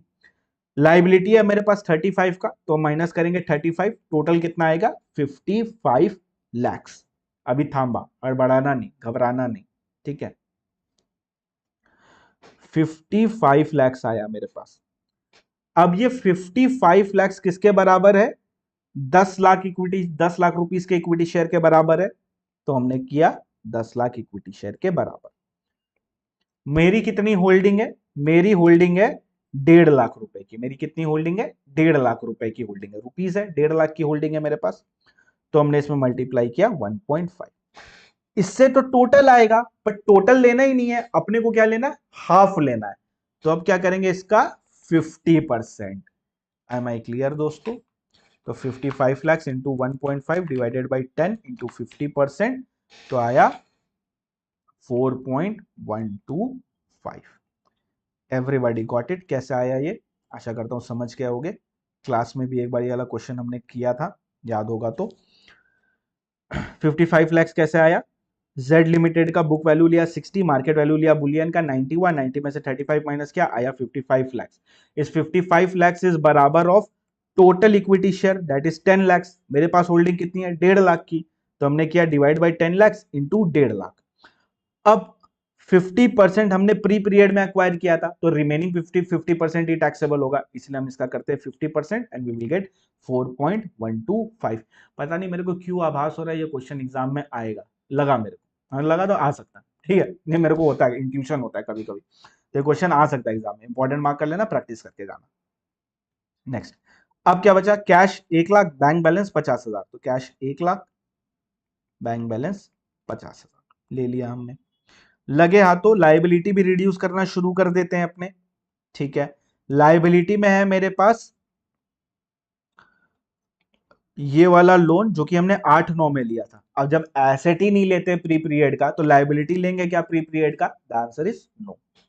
Loan taken for purchase of land, इसको कंसीडर करेंगे? हाँ, ये लाइबिलिटी अपने कंसीडर कर लेंगे। तो 9 लाख की लाइबिलिटी अपने कंसीडर कर लेंगे, तो 9 लाख की लाइबिलिटी हम करेंगे माइनस। नीचे आएंगे तो यहां पे पता चला अपने को कि ट्रस्ट ने डिस्ट्रीब्यूट कर दिया एसेट 8 लाख रुपए के टू अनदर ट्रस्ट। अगर 8 लाख के एसेट तुमने डिस्ट्रीब्यूट कर दिए तो इसका यह मतलब होता है कि 8 लाख पे टैक्स नहीं लगेगा। 8 लाख पे टैक्स नहीं लगेगा। क्यों नहीं लगेगा? बिकॉज ये एसेट हमने डिस्ट्रीब्यूट कर दिया 12 महीना के अंदर। बस हो गया कंप्लीट। ये आ गया अपना क्रिएटेड इनकम। कितना आया? 37.5 plus 18 plus 4.125 plus 1 plus 0.50 minus 9 minus 8, तो आया 44.125। यस, 44.125। और इस पे अपना लगेगा 34.944%। सेक्शन नंबर क्या है? 115 टीडी। 115 टीडी पे 34 अच्छा 34.944% में HEC मत जोड़ना, ऑलरेडी जुड़ा हुआ है। तो टोटल टैक्स पे करना है अपने को 15,41,904। ये हो गया अपना टैक्स का पेमेंट जो अपने को करना पड़ेगा एग्जिट टैक्स के तहत। सेम है? हाँ, राउंड ऑफ कर देंगे 900। क्लियर? इजी। दो क्वेश्चन हमने बनाए धाकड़ वाले, दोनों जबरदस्त क्वेश्चन थे। ये तो एकदम ही जबरदस्त क्वेश्चन था, मजा आ गया होगा इस क्वेश्चन में, एकदम दिमाग खुल गया होगा। अब इस क्वेश्चन को एक बार घर में जरूर ट्राई करना। अभी तो मेरा दिमाग चल रहा था, जब तुम्हारा दिमाग चलेगा तो और अच्छे से क्वेश्चन तुमको समझ में आ जाएगा। ओके, अब 115 टीडी में बस एक पॉइंट मेरा बचा है। 14 दिन के अंदर जो अपने को पेमेंट करना होता है वो 14 दिन कहां से कैलकुलेट करना है? 14 दिन कहां से? तो अगर रजिस्ट्रेशन कैंसिल हुआ है तो जिस दिन आईटैट पे अपील करने का डेट एक्सपायर होगा, यानी 60 डेज एक्सपायर होगा, वहां से 14 दिन के अंदर पेमेंट कर देना। या ऑर्डर आ गया एक अपील में कि भैया जो कैंसिल किए हो सही किए हो, तो जिस दिन वो ऑर्डर आया वहां से 14 दिन के अंदर पेमेंट कर देना, वरना 15वें दिन से 1% पर मंथ और पार्ट ऑफ द मंथ करके इंटरेस्ट लगने लगेगा। अगर तुम fail to make registration, re registration, renewal या फाइनल रजिस्ट्रेशन, तो from the end of previous year 14 दिन के अंदर तुमको पेमेंट करना पड़ेगा। मॉडिफिकेशन इन ऑब्जेक्ट हुआ है, तुमने अप्लाई नहीं किया फ्रेश रजिस्ट्रेशन के लिए, तो 14 दिन के अंदर from the end of previous year तुमको पेमेंट कर देना है एग्जिट टैक्स का। या अगर तुमने अप्लाई किया और वो रिजेक्ट हो गया तो सेम एज कैंसिलेशन, यही 60 डेज वाला अप्लाई कर देंगे। और डिसोल्यूशन के केस में जिस दिन 12th मंथ एक्सपायर होगा वहां से 14 दिन के अंदर तुमको पेमेंट कर देना है। ओके, और इसी के साथ अपना समाप्त होता है पूरा का पूरा exit tax with all the adjustment and amendment. जो हमने क्वेश्चन बनाया वो बहुत धाकड़ क्वेश्चन है, उसके बाद अब तुम्हारा सारा क्वेश्चन सॉल्व हो जाएगा एग्जिट टैक्स का। And same for normal computation वाला। बस अब चलते हैं लास्ट पॉइंट की तरफ, इसको करते हैं कंप्लीट, जो कि है रजिस्ट्रेशन। रजिस्ट्रेशन 14 अप्रैल तक, हाँ 14 अप्रैल बोल सकते हैं अपने। अब रजिस्ट्रेशन लेने के लिए सेक्शन नंबर है 12AB। 12AB में तुमको रजिस्ट्रेशन लेना पड़ता है, ये यही चार्ट से करना तो अच्छे से समझेगा। तो गवर्नमेंट बोलती है जिस दिन भी तुम डिसाइड करते हो कि एक्टिविटी तुमको कमेंस करनी, जरूरी नहीं है तुम कमेंस करोगे उस टाइम, बट अगर तुम डिसाइड कर लेते हो कि हमको तुमको एक एक्टिविटी कमेंस करनी है, बस कहानी सुनते जाओ पूरा कंप्लीट हो जाएगा। तो हमने डिसाइड किया 10 जनवरी 2024 को हमको एक्टिविटी कमेंस करना। तो गवर्नमेंट बोलती है at least 1 month prior to that date तुमको अप्लाई कर देना है फॉर रजिस्ट्रेशन। यानी तुमको रजिस्ट्रेशन के लिए कब तक अप्लाई कर देना है? 1 मंथ बिफोर 10/1/2024, यानी 10 दिसंबर 2023 तक तुमको अप्लाई कर देना है रजिस्ट्रेशन। यानी तुम जिस दिन सोचोगे कि एक्टिविटी कमेंस करना, उसके ठीक एक महीना पहले अप्लाई कर देना। अब एग्जाम्पल के साथ चलते चलेंगे। हमने अप्लाई कर दिया 1 दिसंबर 2023। कर सकते हैं क्या? बिल्कुल कर सकते हैं। 10 दिसंबर तक करना है, यानी 10 दिसंबर के बाद अप्लाई नहीं होगा, 10 दिसंबर के पहले अप्लाई करना है। तो हमने 1 दिसंबर को अप्लाई कर दिया, वेल एंड गुड। जैसे ही तुमने 1 दिसंबर के अंदर अप्लाई किया, 1 मंथ के अंदर from the end of the month in which application is made, यानी जिस दिन एप्लीकेशन किया गया वहां से एक महीना के अंदर तुमको रजिस्ट्रेशन, प्रोविजनल रजिस्ट्रेशन ग्रांट कर दिया जाएगा। यानी हमने अप्लाई किया 1 दिसंबर 2023, मंथ एंड होगा 31 दिसंबर 2023, यानी 31 जनवरी 2024 तक अपने को प्रोविजनल रजिस्ट्रेशन मिल जाएगा। कब तक मिल जाएगा? 31 जनवरी 2024 तक मिल जाएगा, जो कि 3 साल तक के लिए वैलिड होगा। कितने साल के लिए? 3 साल के लिए वैलिड होगा। अब मान लो हमें प्रोविजनल रजिस्ट्रेशन ग्रांट होता है 1 जनवरी 2024, मिल सकता है? मिल सकता है। 31 तो लास्ट डेट है, उसके पहले तो मिल ही सकता है। तो 1 जनवरी 2024 को अपने को ग्रांट हो गया। ये एक्सपायर कब होगा? 3 साल के अंदर, यानी 1 जनवरी 2027 को एक्सपायर होगा। अब गवर्नमेंट बोलती है जैसे ही तुम एक्टिविटी एक्चुअली कमेंस करने जा रहे हो, एक्चुअली कमेंस किया तुमने, पहले क्या था सोचा था, अब तुमने एक्चुअली धंधा शुरू कर दिया है, तो उस सिनेरियो में 6 मंथ्स प्रायर टू प्रोविजनल का एक्सपायरी या with in 6 months of commencement of activity तुमको अप्लाई कर देना है फाइनल रजिस्ट्रेशन के लिए, जिसको क्या बोलेंगे? Regular registration.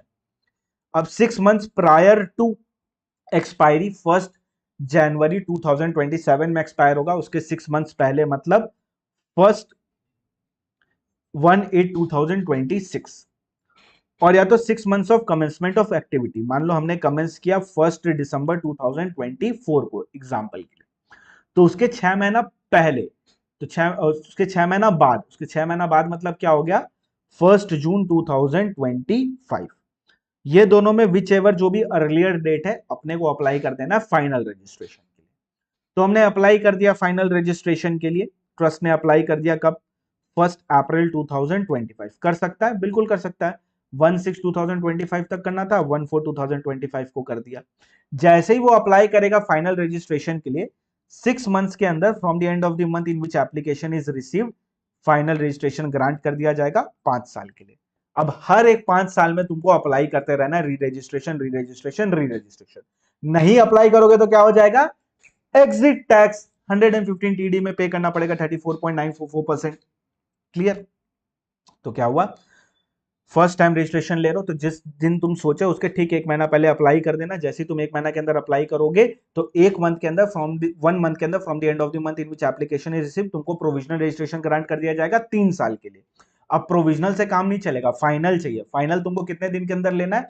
एक्टिविटी कमेंस किया उसके 6 मंथ्स के अंदर या प्रोविजनल एक्सपायर होने के 6 मंथ्स के पहले तुमको अप्लाई कर देना है फाइनल रजिस्ट्रेशन के लिए।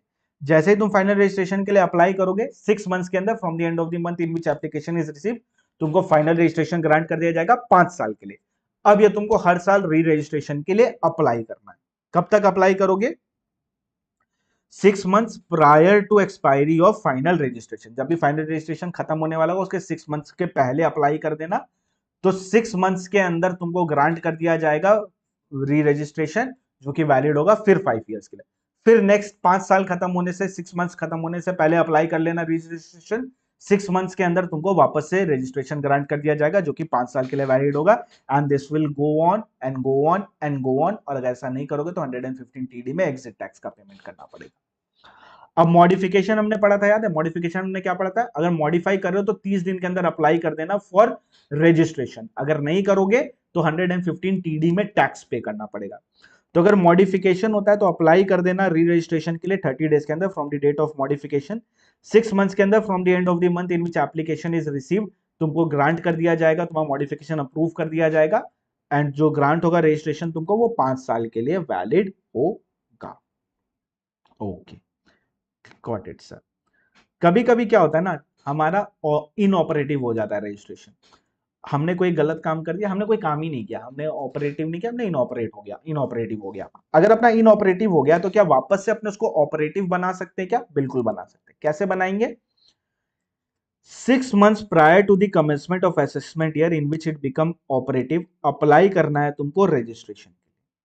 6 मंथ्स के अंदर from the end of the month in which application is received तुमको ग्रांट कर दिया जाएगा रजिस्ट्रेशन, यानी ऑपरेटिव हो जाएगा तुम्हारा, और ये 5 साल के लिए वैलिड होगा। 5 साल के लिए वैलिड हो जाएगा।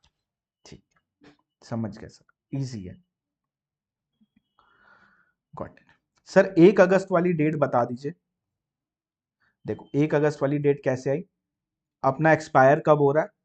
फर्स्ट प्रोविजनल एक्सपायर कब हो रहा है? 1 जनवरी 2027। अब 27 में एक्सपायर होता है, उसके 6 मंथ्स पहले कितना होगा? 1/8/2026। ये वो वाला डेट है, ठीक है, 1 अगस्त 26। चलो ये हो गया। अब फटाफट ये क्वेश्चन कर लेते हैं तो इससे पूरा कॉन्फिडेंस आ जाएगा अपने को, अच्छे से क्लैरिटी आ जाएगी। एक पब्लिक ट्रस्ट है जो कि क्रिएट हुई अप्रैल 2023 में। The trust intended to claim benefit under 11 and 12। What is the time limit of making registration? Registration इसको कब तक अप्लाई कर लेना है? तो रजिस्ट्रेशन इसको अप्लाई कर लेना, इसको अप्रैल 23 में चालू करना है, तो ठीक इसके एक महीना पहले इसको अप्लाई करना है, यानी 1 मार्च 2023 तक इसको अप्लाई कर देना है। कितने दिन time limit of granting approval, कितने दिन के अंदर अप्रूवल आ जाएगा? 1 मंथ के अंदर आ जाएगा from the end of the month in which application is made, provisional आ जाएगा। तो प्रोविजनल 1 मंथ, यानी ये एंड कहां हो रहा है? 31/3/2023। इसके 1 मंथ के अंदर मतलब 30 अप्रैल 2023 तक तुमको मिल जाएगा। ओके, कितने दिन के लिए वैलिड होता है? 3 साल के लिए प्रोविजनल वैलिड होता है। Okay, simple. या 1 मंथ भी लिख सकते हैं यहाँ पे, 1 month from the end of the month in which application is made, अपने को ग्रांट कर दिया जाएगा एंड अपने को 1 मार्च तक अप्लाई कर देना है। एंड कितने पीरियड के लिए वैलिड होगा? 3 साल तक के लिए वैलिड होगा। Okay okay, got it, simple. Okay, very good लावी, रशिका, गुलनास, शाबाश। अब एक दो माइनर पॉइंट है वो फटाफट देख लेते हैं एंड इस चैप्टर अपना हो जाएगा खत्म। क्या बात है, पूरा चैप्टर खत्म हो जा रहा है, मजाक है क्या? वो भी दो दो बड़े बड़े क्वेश्चन के साथ। इतने में तो सिर्फ वो 2 क्वेश्चन ही बनते हैं, हमारी तो चैप्टर ही खत्म हो गया। कॉटेज इंडस्ट्री चैरिटेबल पर्पस होता है, सेक्शन 11 उसमें अलाउड किया जाता है, कॉटेज इंडस्ट्री को भी चैरिटेबल पर्पस माना गया। Promotion of game and sports भी चैरिटेबल पर्पस होता है, सेक्शन 11 मिलेगा उसमें। Trust is not required to particularise each and every object, बस ऊपर ऊपर से बता दिया कि मेरा काम योगा है तो योगा होगा। अब उसको ये नहीं बताना कपालभाति कराएंगे, ये करवाएंगे, वो करवाएंगे, वो सब नहीं बताना है, पर्टिकुलराइज नहीं करना है, बस ऊपर ऊपर से एक बार एक ओवरव्यू दे देना है कि तुम्हारा ऑब्जेक्ट क्या है। Okay okay, so that's it, यहाँ पे ये खत्म होता है।